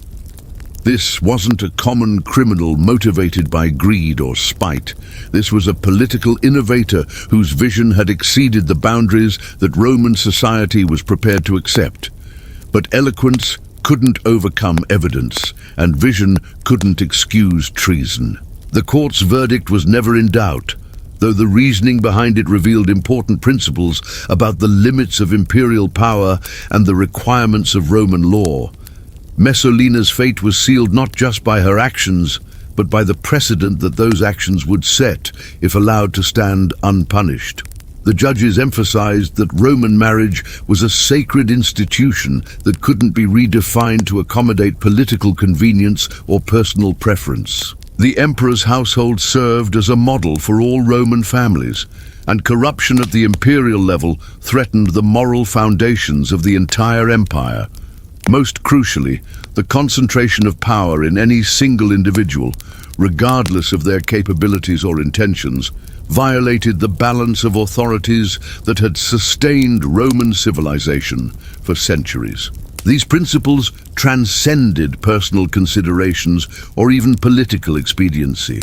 They reflected deep convictions about the nature of Roman society, the relationship between individual ambition and collective welfare, the boundaries that even the most powerful people could not cross without destroying the system that had elevated them.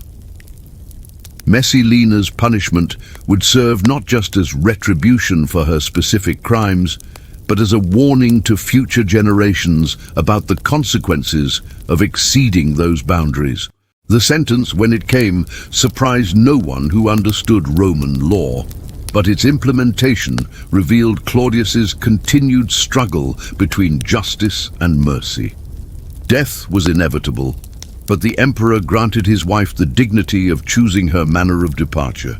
She could face execution with the courage expected of a Roman noble, or she could take her own life in privacy, sparing herself and her family the public spectacle of imperial retribution.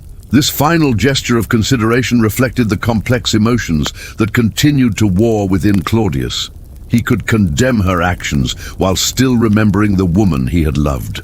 He could uphold Roman law while acknowledging the genuine feelings that had once bound them together. Most importantly, he could demonstrate that imperial justice operated through principle rather than personal vindictiveness, that even the most serious crimes could be punished with dignity intact. Messalina's response to this offer revealed the character that had driven her extraordinary rise and precipitated her catastrophic fall. She rejected the opportunity for private suicide, choosing instead to face death publicly, defiantly, in a manner that would force Rome to confront the full implications of what they were destroying. Even in defeat, she sought to control the narrative, to shape how her story would be remembered and interpreted by future generations. Her final hours were spent not in lamentation or regret, but in careful preparation for a death that would serve as her ultimate political statement. She composed letters to be delivered after her execution, messages that would ensure her version of events reached sympathetic audiences throughout the empire. She arranged for the care of servants who had been loyal during her years in power, demonstrating the personal qualities that had inspired such devotion among those who knew her best. Most significantly, she spent time with her children, particularly Britannicus, the son whose birth had elevated her to unprecedented heights of influence. These conversations, conducted under guard in the shadow of approaching death, represented her attempt to shape how the next generation of the imperial family would understand her legacy. She wanted them to see her not as a criminal who had betrayed their father, but as a woman who had dared to envision new possibilities for Roman civilization. The execution itself, when it finally came, was conducted with the formal precision that marked all imperial ceremonies. Messalina faced her fate with composure that impressed even her enemies, speaking final words that would be debated by historians for centuries to come. She died as she had lived her final years, boldly, dramatically, in a manner designed to force observers to confront uncomfortable questions about power, gender, and the nature of Roman society itself. Her death marked the end of the most extraordinary political career in Roman history, but it also marked the beginning of a different kind of influence. The questions she had raised, the boundaries she had challenged, the precedents she had set, all survived her physical destruction. Future empresses would remember her example, both as inspiration and warning. Future emperors would grapple with the administrative innovations she had pioneered.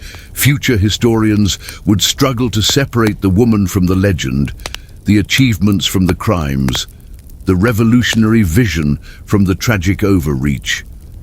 In the immediate aftermath of her execution, Rome experienced a strange mixture of relief and loss. The impossible situation that had developed during her final years was resolved, but the resolution came at the cost of destroying someone whose intelligence, charisma, and political skills had genuinely impressed those who observed them firsthand. The empire was safer without her, but it was also diminished by her absence, deprived of a voice that had articulated possibilities most Romans had never imagined.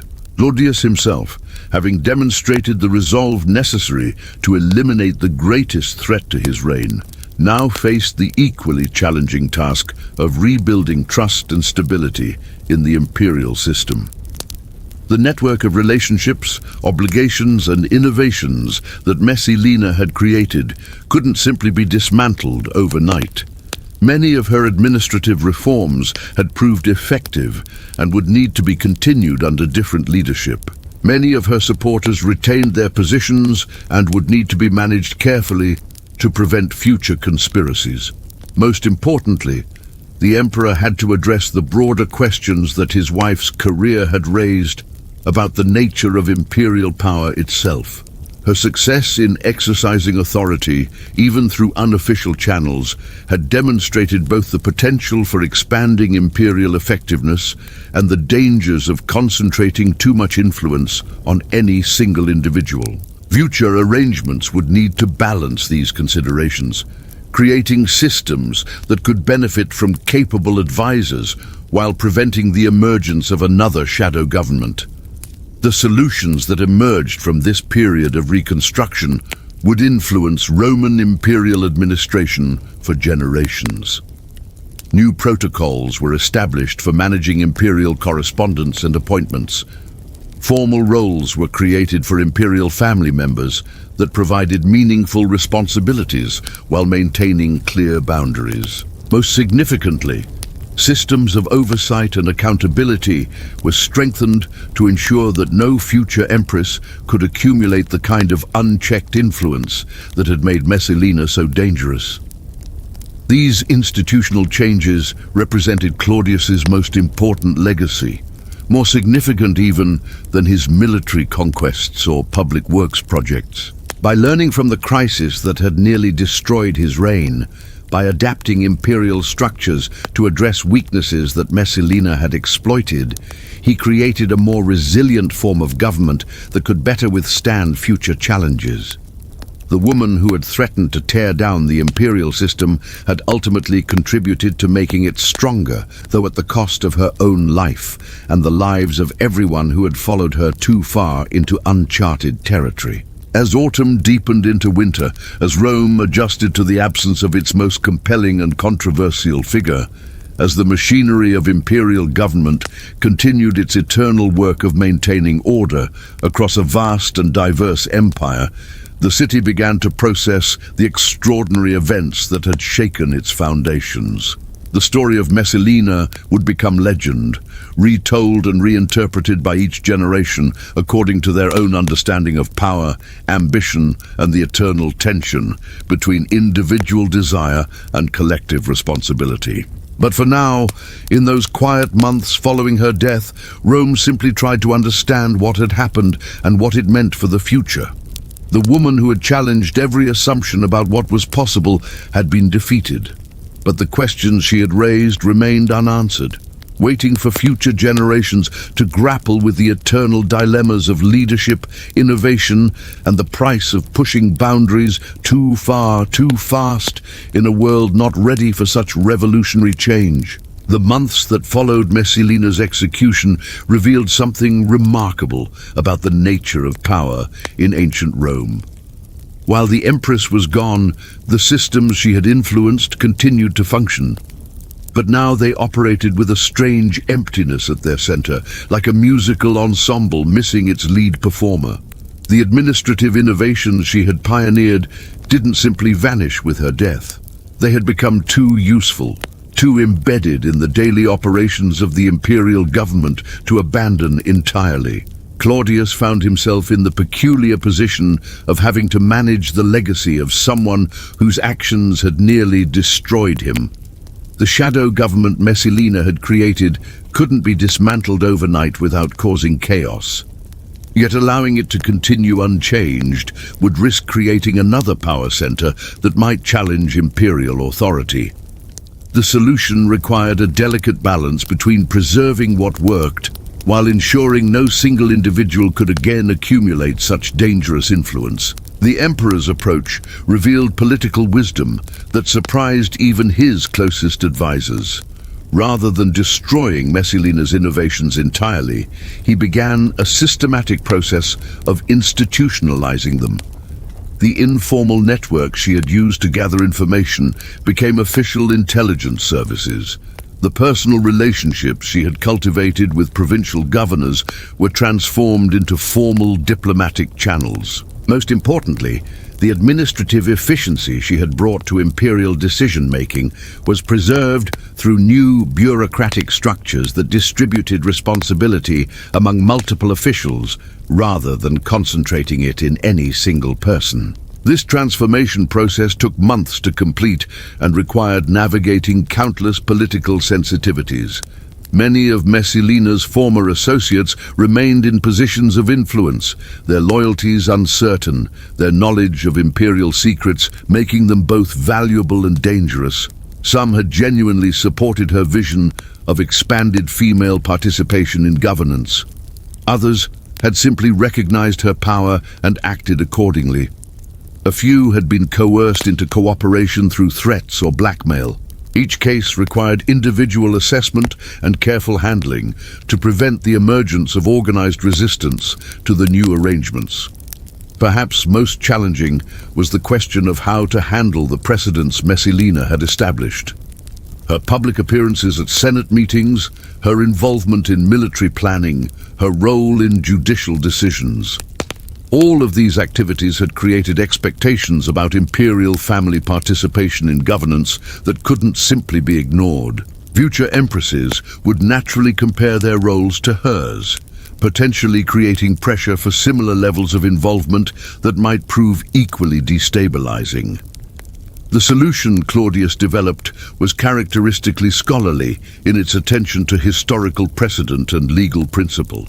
He commissioned a comprehensive review of Roman traditions regarding women's roles in public life, seeking examples from the Republic and early Empire that might provide guidance for future arrangements. This research revealed that Roman history actually contained numerous instances of women exercising significant political influence, but almost always through established channels and recognized relationships, rather than the shadow operations Messalina had preferred. Using these historical examples, Claudius began creating formal roles for imperial women that would channel their ambitions and abilities in constructive directions, while preventing the accumulation of unchecked power. The Empress would have official responsibilities for certain aspects of palace administration, charitable activities, and diplomatic reception of foreign dignitaries. These duties carried real authority, but operated within clearly defined boundaries that prevented expansion into areas reserved for the emperor himself. More significantly, these new arrangements included oversight mechanisms designed to prevent future abuses. Imperial family members would be required to report their activities to designated officials. Financial transactions above certain amounts needed imperial approval. Most importantly, any attempt to establish independent communication channels with provincial governors or military commanders would be considered treasonous by definition, removing the ambiguity that Messalina had exploited so effectively. The implementation of these reforms required extraordinary tact, as they affected not just the imperial family, but the entire Roman elite, who had become accustomed to Messalina's unconventional approach to governance. Senators who had grown used to receiving guidance from the Empress suddenly found themselves dealing exclusively with imperial freedmen and official secretaries. Wealthy citizens who had cultivated relationships with her inner circle discovered that their carefully built networks of influence had become worthless overnight. This disruption created opportunities for new players to emerge in Roman politics, individuals who had been excluded from Messalina's circles, but possessed the skills and ambition to serve the imperial administration effectively. Claudius proved remarkably adept at identifying and promoting such talent, gradually building a new governing coalition that owed its advancement to him personally rather than to his deceased wife's patronage. The process wasn't without its casualties. Some of Messalina's most committed supporters found themselves unable to adapt to the new arrangements, their careers ending in disgrace or exile. Others attempted to maintain underground networks of communication and influence, only to discover that the emperor's new security measures were far more comprehensive than they had anticipated. A few made desperate attempts to flee the empire entirely, seeking refuge in client kingdoms or barbarian territories beyond Roman reach. But perhaps most tragic were those who had genuinely believed in Messalina's vision of a more inclusive form of Roman governance. Women particularly who had seen in her example the possibility of meaningful participation in public life. Her fall didn't just eliminate a powerful individual, it discredited an entire approach to gender relations that had begun to gain acceptance among progressive elements of Roman society.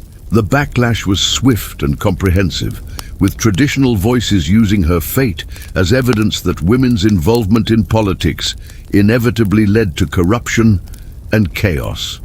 This conservative reaction extended far beyond the imperial palace, affecting women throughout the empire who had been inspired by Messalina's example to claim greater authority in their own communities. Wives of provincial governors found their unofficial advisory roles questioned and constrained. Wealthy women who had begun involving themselves in business decisions discovered renewed resistance from male relatives and partners. Even in the most private domestic settings, the balance of power between husbands and wives shifted back toward traditional patterns as men cited imperial precedent to justify reasserting their authority. The irony was profound and painful. Messalina's attempt to expand opportunities for women had ultimately resulted in their constriction.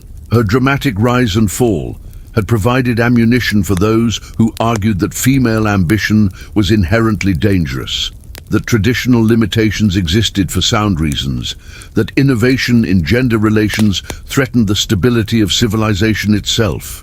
The very boldness that had made her extraordinary also made her example toxic for other women seeking more modest advances in their own lives. Yet even as the immediate backlash constrained women's opportunities, Messalina's legacy continued to influence Roman thought in subtler ways. The administrative innovations she had pioneered proved so effective that they couldn't be abandoned entirely.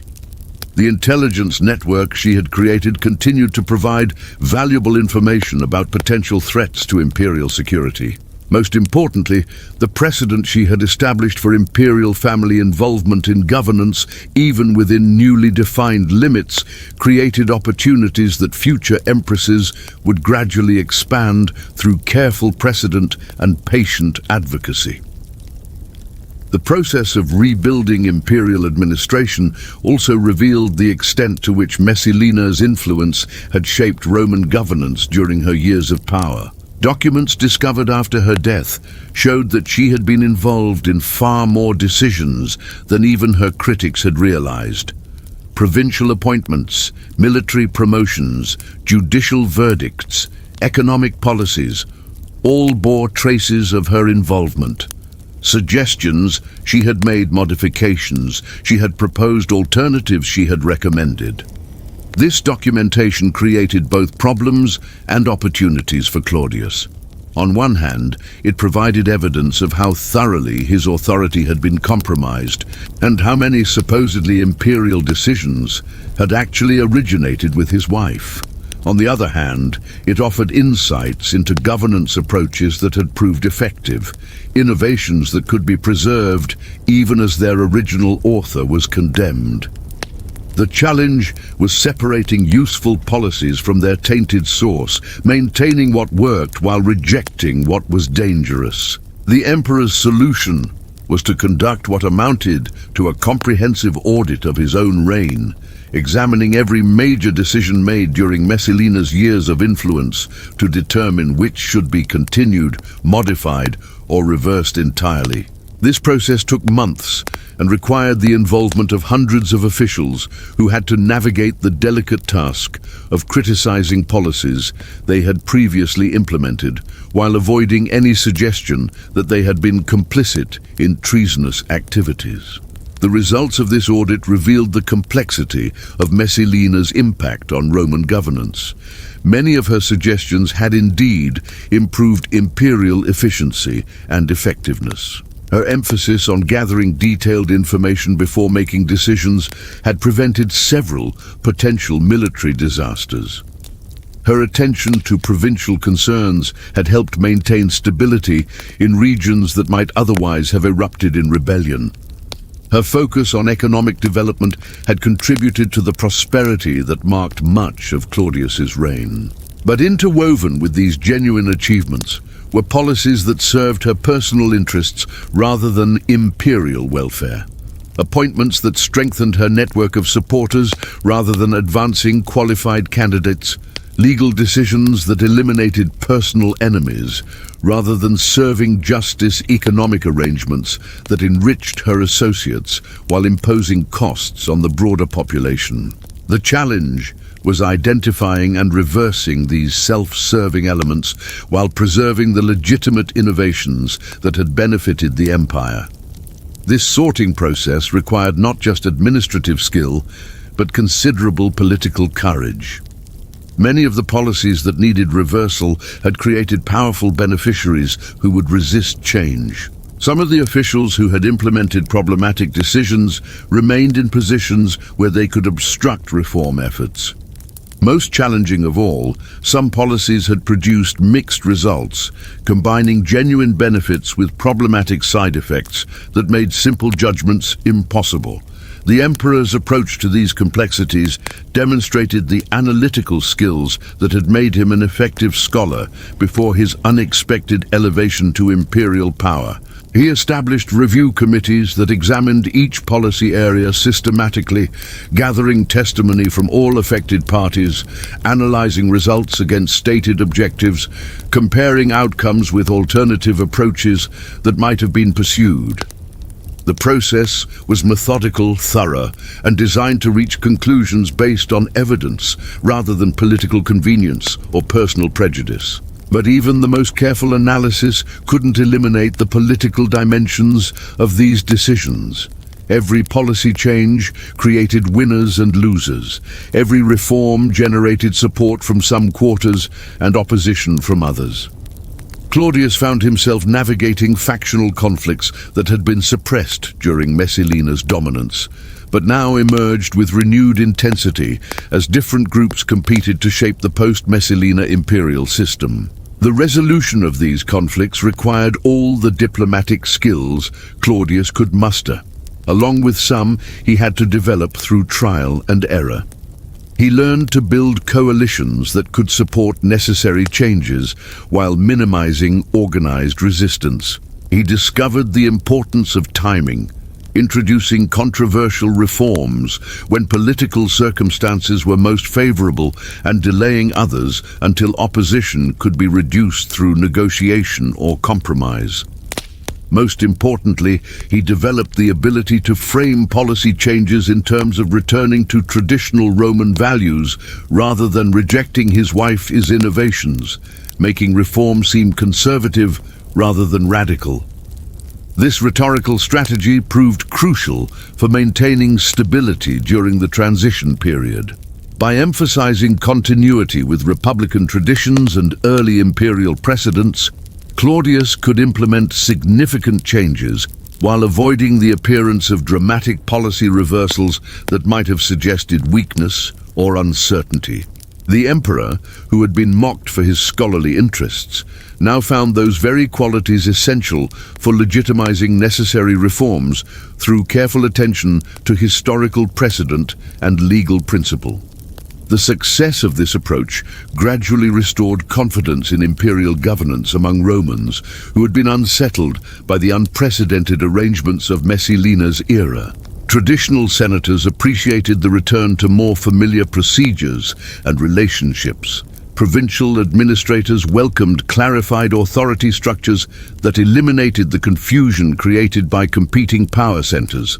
Even common citizens benefited from improved consistency in policy implementation, as the informal networks that had sometimes subverted official decisions were replaced by more predictable institutional arrangements. But perhaps most significantly, the careful manner in which these transitions were managed helped prevent the kind of violent upheaval that had often accompanied major political changes in Roman history.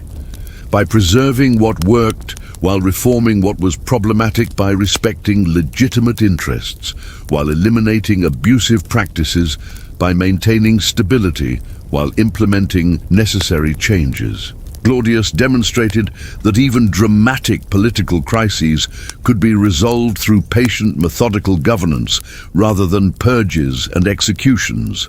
This example would influence Roman imperial practice for generations, establishing precedents for managing transitions that future emperors would adapt to their own circumstances. The institutional arrangements developed during this period created more resilient systems of governance that could better withstand future challenges while maintaining the flexibility needed to respond to changing conditions throughout the vast Roman Empire. As winter gave way to spring, as the immediate crisis of Messalina's fall receded into memory, as new patterns of imperial administration became established routine, Rome began to process the deeper implications of what had occurred. The woman who had challenged every assumption about female capability and imperial authority was gone. But the questions she had raised about power, gender, and governance would continue to influence Roman thought for centuries to come. Her story became a cautionary tale told to young women about the dangers of ambition unchecked by wisdom. But it also served as proof that women could excel in political leadership when given the opportunity. Her administrative innovations were condemned as examples of improper female interference in masculine domains, but they were also quietly adopted and continued by officials who recognized their practical value. Her fate was cited as evidence that traditional limitations existed for sound reasons, but it also demonstrated that those limitations could be transcended by individuals with sufficient intelligence, determination, and skill. The complexity of this legacy reflected the complexity of Messalina herself, a figure who defied simple categorization as either hero or villain, visionary or destroyer, victim or perpetrator. She had been all of these things at different times and in different contexts, making her story a mirror in which Romans could see reflected their own struggles with the eternal tensions between stability and change, tradition and innovation, collective welfare and individual ambition. The empire she had helped to govern continued its ancient rhythms of expansion and administration, trade and taxation, war and diplomacy. But it did so with a deeper understanding of both the possibilities and the dangers inherent in concentrated power, a more sophisticated awareness of the need for institutional safeguards, and a grudging recognition that even the most cherished traditions might need to evolve to meet the challenges of an ever-changing world. In the quiet gardens where she had once walked, in the palaces where she had held court, in the Senate chambers where she had wielded influence, her absence was palpable, but not absolute. The spaces she had occupied retained the memory of her presence, the echo of her voice, the lingering sense that something extraordinary had passed through those halls and left them forever changed by her passage. And yet, for all the institutional reforms and careful transitions, one question haunted the corridors of the Palatine Hill like a restless spirit. What had driven Messalina to push so far beyond every boundary that even her extraordinary power couldn't protect her? The answer lay not in the grand political strategies or the calculated moves that marked her public career, but in something far more human and infinitely more tragic. Those who had known her in her final months spoke of a woman consumed by a hunger that seemed to grow with every feeding. Each successful manipulation, each eliminated arrival, each boundary crossed, had only intensified her appetite for more. The teenage bride who had once trembled at the thought of displeasing Claudius had evolved into someone who believed that rules were merely suggestions, that traditions existed only until she chose to ignore them, that power was a river with no banks. But power, as every Roman understood, was also a drug. And like all intoxicating substances, it demanded ever-increasing doses to produce the same euphoric effects. The influence that had once thrilled Messalina with its novelty became routine, expected, insufficient. The fear she inspired in senators and nobles transformed from a tool into an addiction, something she craved not for its practical benefits, but for the pure rush of watching powerful men bend to her will. This psychological transformation had been gradual, almost imperceptible to those who observed it daily. Friends noticed that she laughed differently at her victories, with a sound that carried less joy and more hunger. Servants whispered about how she would pace her chambers late at night, restless with energies that no amount of luxury or flattery could satisfy. Even her children began to sense something unsettling in their mother's intensity, the way her attention could focus on them with frightening completeness before shifting elsewhere like a searchlight seeking new targets. The relationship with Silius had initially offered something different: genuine partnership, intellectual stimulation, the rare experience of being challenged rather than simply obeyed. For a brief period, their connection had seemed to satisfy needs that power alone could never address. Here was someone who could match her wit, appreciate her intelligence, respond to her as a woman rather than merely as an empress. The early stages of their affair had been marked by conversations that lasted until dawn, debates about philosophy, and poetry that revealed depths in both participants that the brutal world of Roman politics rarely allowed to surface. But even this relationship couldn't escape the gravitational pull of Messalina's appetite for dominance. What began as partnership gradually shifted into another form of conquest, another demonstration of her ability to claim whatever she desired. Silius, for all his noble birth and senatorial dignity, became another trophy in her collection, proof that even Rome's most eligible bachelor could be possessed by her will. The very qualities that had initially attracted her, his independence, his aristocratic bearing, his refusal to be easily impressed, became challenges to overcome rather than traits to cherish. The wedding ceremony itself represented the culmination of this process, the moment when partnership transformed completely into possession by forcing Silius to marry her publicly while she remained wedded to Claudius. Messalina wasn't just claiming him as a husband, she was asserting her right to redefine the most sacred institutions of Roman society according to her personal desires. The man she had once loved became an instrument in her ultimate test of whether Roman civilization would bend to accommodate her will. This progression from affection to exploitation revealed something profound about the corrupting nature of absolute power. Messalina hadn't set out to destroy the man she claimed to love. She had simply become incapable of maintaining any relationship that didn't ultimately serve her need for dominance and control. The woman who could manipulate senators and intimidate generals found it impossible to sustain the vulnerability that genuine love required. Every relationship became political, every emotion became strategic, Every human connection became another opportunity to demonstrate her supremacy. The tragedy was compounded by the fact that those closest to her recognized what was happening, but felt powerless to intervene. Narcissus had watched her transformation with growing alarm, understanding that each escalation made her more dangerous not just to others, but to herself. He had tried, in his careful way, to suggest that perhaps she was moving too quickly, pushing too hard, creating unnecessary enemies through actions that served no practical purpose. But by then, Messalina had become incapable of hearing warnings that suggested limitations on her power. Her servants, too, had noticed the changes. Women who had dressed her hair and managed her correspondence for years spoke quietly among themselves about how their mistress seemed to derive less pleasure from her victories, how her triumphs left her restless rather than satisfied. They watched her pace the palace corridors like a caged animal, beautiful and deadly and increasingly isolated by the very power that had once seemed to promise everything she could desire. Even her children felt the effects of their mother's transformation.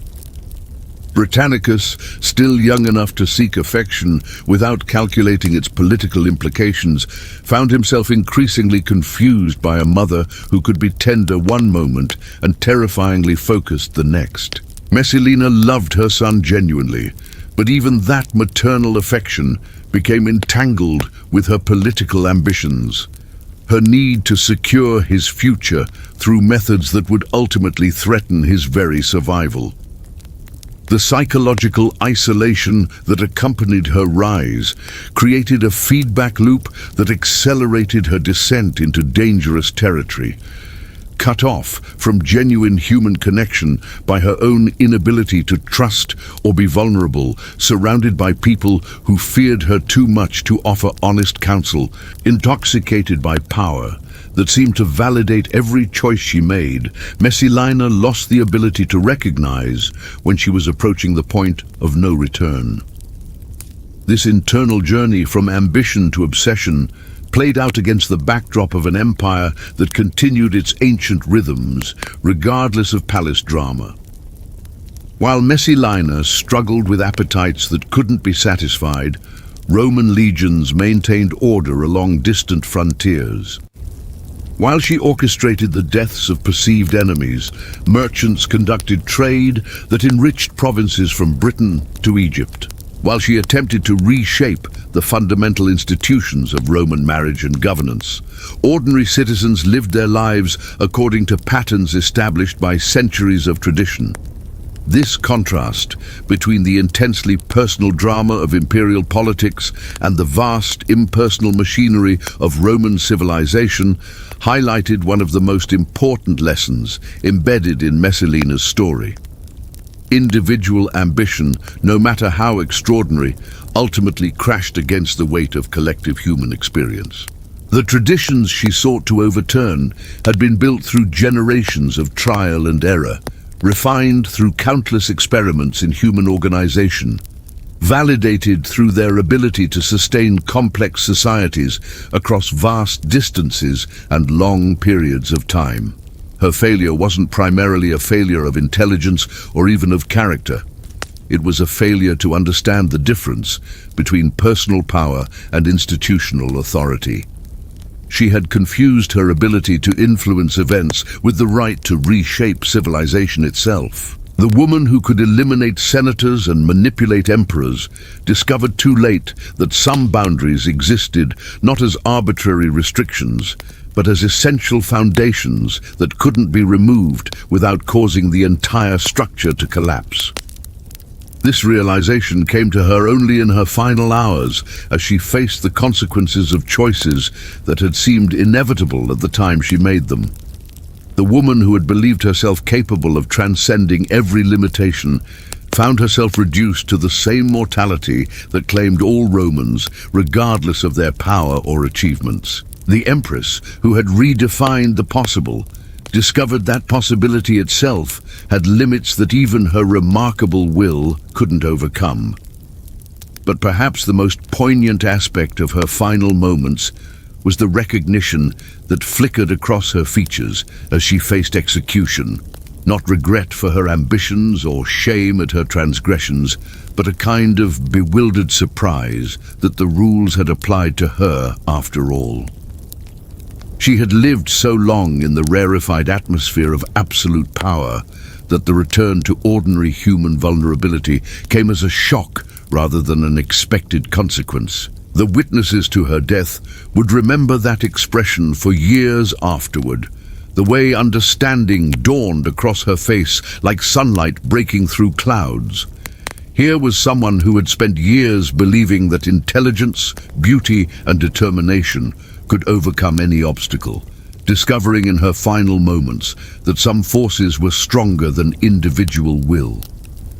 The empire she had sought to remake according to her vision would continue long after her voice was silenced, shaped by currents far deeper and more persistent than any single person could redirect. Her execution, conducted with the formal dignity that Roman law required, became a ritual of restoration as much as punishment. By enforcing the ultimate penalty against someone who had seemed untouchable, the imperial system demonstrated its own resilience, its ability to maintain essential boundaries, even when challenged by the most extraordinary individuals. The ceremony itself, witnessed by officials who had once trembled at her displeasure, served notice that Roman civilization would endure, regardless of who rose or fell within its structures. Yet even as Messalina's death restored a certain equilibrium to imperial politics, it also marked the end of an era that had briefly expanded the boundaries of what Romans considered possible. Her administrative innovations, her political networks, her demonstration that women could excel in governance, all survived her in ways that would shape the empire's future, even as her name became a cautionary tale. All of these contributions survived her physical destruction, embedded in the institutional memory of an empire that learned from every crisis it survived. The months that followed her execution saw a gradual return to more traditional patterns of imperial administration, but they were traditional patterns informed by lessons learned during her extraordinary career. Future empresses would operate within clearer boundaries, but those boundaries encompassed roles and responsibilities that had been unimaginable before Messalina demonstrated their possibility. The woman who had pushed too far, too fast, had nonetheless moved the frontier of the possible to territory that could never be completely abandoned. This complex legacy, part cautionary tale, part inspiration, part institutional reform, reflected the fundamental ambiguity that surrounded all exercises of power in the Roman world. The same qualities that made someone capable of great achievements also made them capable of great destruction. The same ambition that drove beneficial innovations could also lead to catastrophic overreach. The same intelligence that solved complex problems could also devise elaborate schemes for personal advancement at the expense of collective welfare. Romans understood these paradoxes intuitively, having watched them play out repeatedly throughout their long history of expansion and governance. They knew that power attracted both the best and worst human impulses that authority could enable or corrupt, depending on the character of those who wielded it, that the same individual could serve as both savior and destroyer at different points in their career. Messalina's story fit perfectly into this tradition of moral complexity, offering no simple lessons, but plenty of material for reflection on the eternal dilemmas of leadership and authority. As winter deepened and Rome settled into the rhythms that would define the remainder of Claudius's reign, the emperor himself grappled with emotions and insights that would shape his approach to governance for his remaining years. The man who had been trusted completely discovered the necessity of verification. The scholar who had preferred theoretical solutions learned to appreciate practical safeguards. Most importantly, the ruler, who had delegated extensively, began to understand which responsibilities could be shared and which must remain exclusively imperial. These hard-won insights would serve Claudius well in the challenges that lay ahead, but they came at enormous personal cost. The marriage that had begun with genuine affection and mutual respect had ended in betrayal and execution. The partnership that had promised to combine his scholarly approach with her political instincts had devolved into a shadow government that threatened the very foundations of imperial authority. The woman he had loved had become the greatest threat to everything he sought to protect and preserve. The emotional toll of these realizations was evident to anyone who observed the emperor in the months following Messalina's death. The man who had once approached problems with scholarly detachment now showed signs of the weariness that came from personal betrayal. His decisions carried a new weight of caution. His trust was extended more carefully. His confidence in his own judgment bore the scars of having been so thoroughly deceived by someone he had known intimately.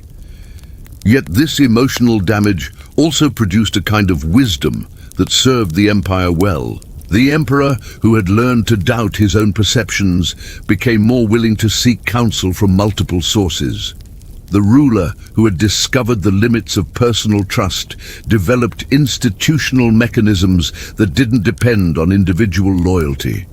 Most importantly, the man who had been forced to confront his own vulnerability created systems of governance that could function effectively even when personal relationships failed. These developments represented Claudius's most important contribution to Roman imperial tradition, not his military conquests or public works projects, but his demonstration that effective leadership could emerge from personal crisis, that institutional wisdom could grow from individual failure, that the empire could become stronger through learning from its most dangerous internal threats. The woman who had nearly destroyed his reign had ultimately taught him lessons that made him a more effective ruler and Rome a more resilient civilization. The irony was profound and would not be lost on future historians who studied this period. Messalina's greatest service to the empire came not through her administrative innovations or political insights, but through the crisis she created that forced fundamental improvements in imperial governance. Her betrayal taught Claudius lessons about power and trust that no amount of scholarly study could have provided. Her ambition revealed vulnerabilities in the imperial system that might otherwise have remained hidden until exploited by even more dangerous enemies. In this sense, her tragic end served a purpose that transcended personal punishment or political restoration. It became part of the ongoing education of an empire that grew stronger by learning from every challenge it survived. The woman who had sought to reshape Roman civilization according to her personal vision had indeed changed it, but through failure rather than success, through destruction rather than creation, through serving as an example of limits that could not be crossed rather than possibilities that could be achieved. This transformation of tragedy into wisdom represented one of the most remarkable aspects of Roman political culture. Its ability to extract useful lessons from even the most painful experiences, to find institutional benefits in personal disasters, to turn individual failures into collective learning opportunities. The empire that had executed Messalina for treason would spend generations studying her career for insights into the nature of power, the importance of institutional safeguards, and the eternal tension between innovation and stability that defined all successful civilizations. Her story would be told and retold, interpreted and reinterpreted, used to support arguments both for and against expanded roles for women in public life. Some would cite her administrative successes as proof that gender restrictions served no practical purpose. Others would point to her ultimate failure as evidence that traditional limitations existed for sound reasons. Most would recognize the complexity of her legacy, the way she embodied both the potential and the dangers inherent in concentrated power, regardless of who exercised it. But perhaps the most enduring aspect of her influence would be the questions she raised rather than the answers she provided. What were the proper limits of imperial authority? How could individual ambition be channeled to serve collective welfare? What institutional safeguards were necessary to prevent the emergence of shadow governments? How could the empire benefit from the talents of all its citizens while maintaining the stability that came from established traditions? These questions would occupy Roman political thinkers for centuries, driving innovations in governance that might never have been considered if Messalina's career hadn't revealed their necessity. The woman who had pushed beyond every boundary had, in her failure, helped to define the boundaries that would protect the empire from future threats. Her legacy lived not in the institutions she had tried to create, but in the improvements her challenge had inspired in the institutions that survived her. As spring approached and Rome began another cycle of renewal and growth, as the immediate trauma of her fall receded into the category of historical lessons rather than current crisis, the Eternal City continued its ancient work of transforming individual human dramas into collective wisdom. The woman who had briefly seemed to hold the empire in her hands was gone.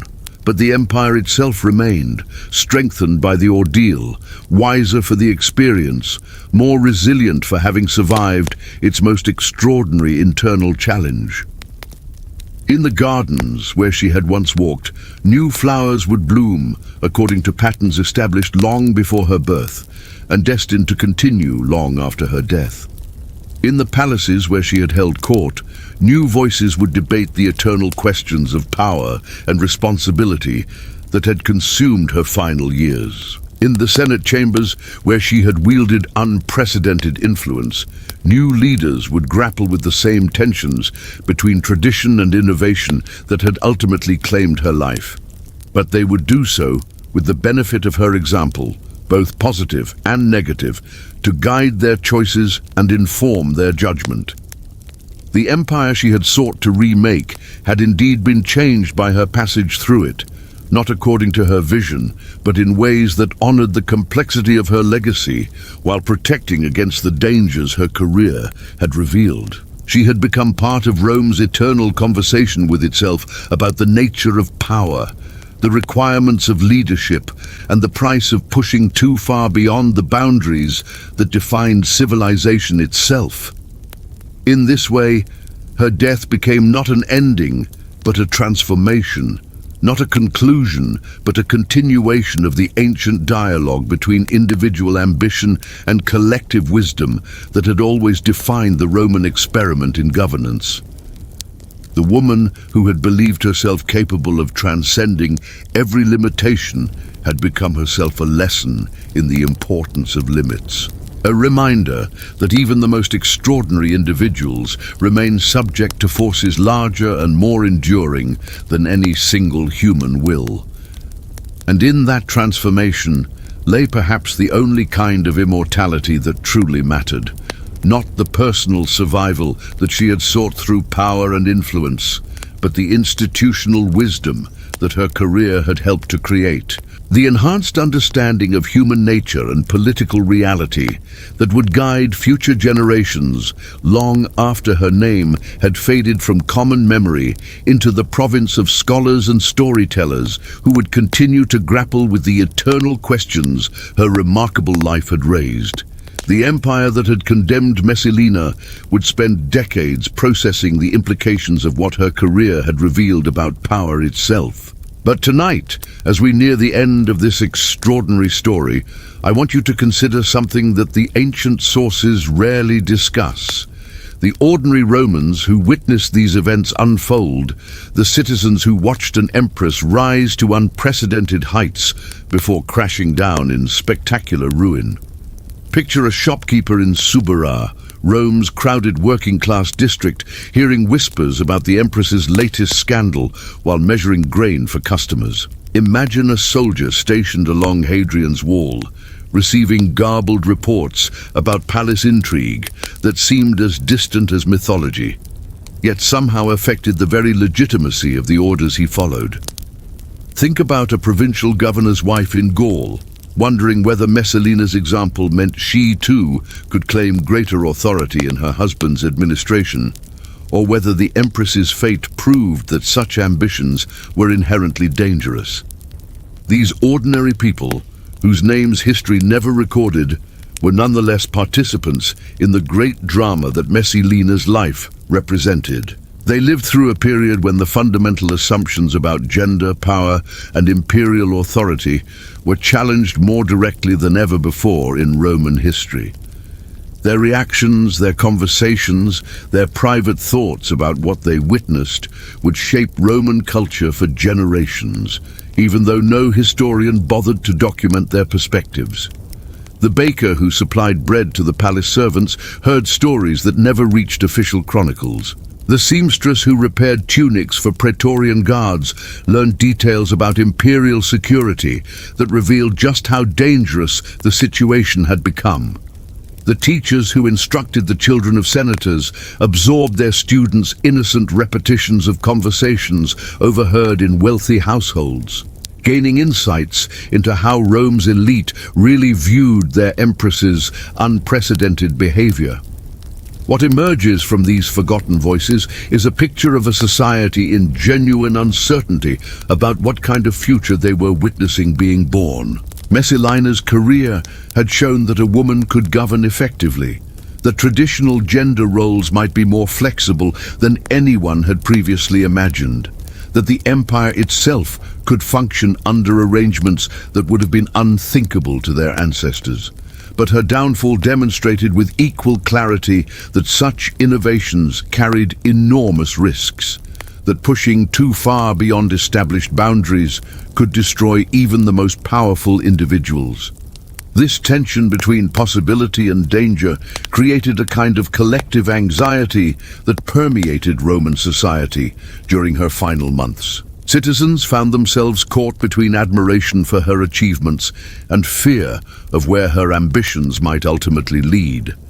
They recognized her intelligence and effectiveness, while questioning whether such qualities in a woman might somehow threaten the natural order that had sustained their civilization for centuries. The psychological impact of this uncertainty cannot be overstated. Romans prided themselves on living in a rational, ordered society where laws and traditions provided clear guidance for behavior.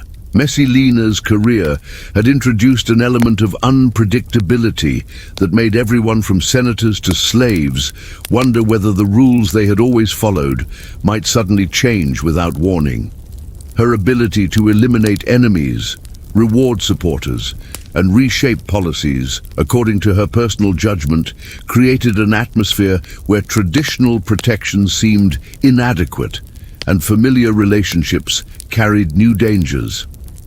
This social tension reached its peak during the weeks leading up to her wedding to Silius, when even common citizens could sense that something unprecedented was building. Market conversations carried an undercurrent of nervous excitement, as if people were watching a magnificent building being constructed on a foundation they suspected might not be strong enough to support it. Everyone wanted to witness history in the making, but few were confident about what kind of history they were actually seeing unfold. The wedding itself became a test case for Roman society's capacity to absorb revolutionary change. Those who attended weren't just witnessing a marriage ceremony. They were participating in an experiment to determine whether Roman civilization could expand to accommodate entirely new forms of relationship and authority.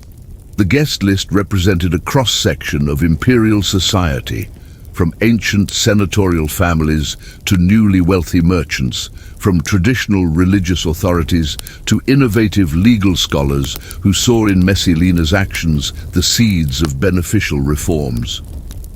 But the very audacity of what they were witnessing also created its own opposition.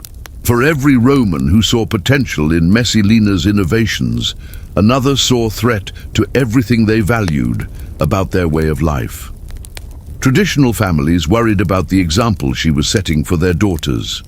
Conservative religious leaders feared that her violations of marriage law would anger the gods and bring divine punishment upon the entire empire. Military commanders questioned whether they could maintain discipline among troops who might begin to wonder whether all established authorities were equally subject to challenge and overthrow. This polarization of opinion created fault lines that ran through every level of Roman society. Households divided between those who admired the Empress's boldness and those who condemned her recklessness. Business partnerships strained under disagreements about whether her policies helped or hurt their interests. Even religious communities split between progressive voices who saw divine inspiration in her rise and traditionalists who interpreted her success as a test of their faith in established values. The resolution of these tensions through Messalina's execution provided a kind of collective relief, but it was relief tinged with genuine regret for possibilities that would never be explored. Many Romans had been genuinely curious about what kind of society might emerge if women were granted greater roles in public life, if imperial authority could be shared more widely, if innovation were valued more highly than tradition in determining policy. Her fall answered those questions definitively, but in ways that left many citizens wondering what opportunities might have been lost, along with the dangers that were averted. The aftermath of her death revealed just how deeply her career had affected Roman thinking about fundamental questions of governance and social organization. Conversations in taverns and bathhouses continued to wrestle with the implications of what they had witnessed.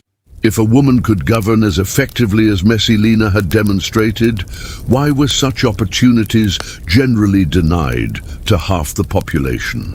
If traditional marriage law could be violated so flagrantly by someone of sufficient power, what did that say about the supposed sacred nature of such institutions? If the emperor himself could be deceived and manipulated so thoroughly by his own wife, how could ordinary citizens trust that their leaders possessed the wisdom necessary to govern effectively? These questions had no easy answers, and their persistence in popular discourse showed that Messalina's impact extended far beyond the immediate political crisis she had created. She had introduced ideas into Roman public consciousness that would continue to influence thought and behavior long after her physical destruction. The woman who had been executed for threatening imperial stability had nonetheless succeeded in expanding the range of possibilities that Romans could imagine for their future development. Perhaps most significantly, her career had demonstrated that exceptional individuals could emerge from unexpected quarters and achieve things that had previously seemed impossible.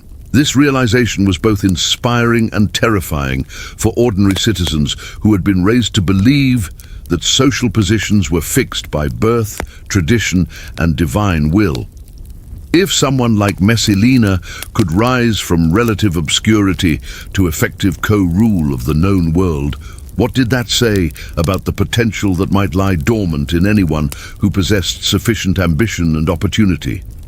This democratization of imperial possibility created new anxieties alongside new hopes. Parents found themselves wondering whether they should encourage their children to aim higher than previous generations had thought appropriate. Teachers debated whether educational curricula should be expanded to prepare students for roles that might not have existed when their own training was designed. Even slaves and freedmen began to reconsider their assumptions about the limits of their own advancement, inspired by the example of someone who had transcended every boundary through sheer force of will and intelligence. The institutional changes that Claudius implemented in response to Messalina's challenge reflected his understanding that her career had revealed genuine flaws in imperial administration that needed correction, regardless of personal considerations.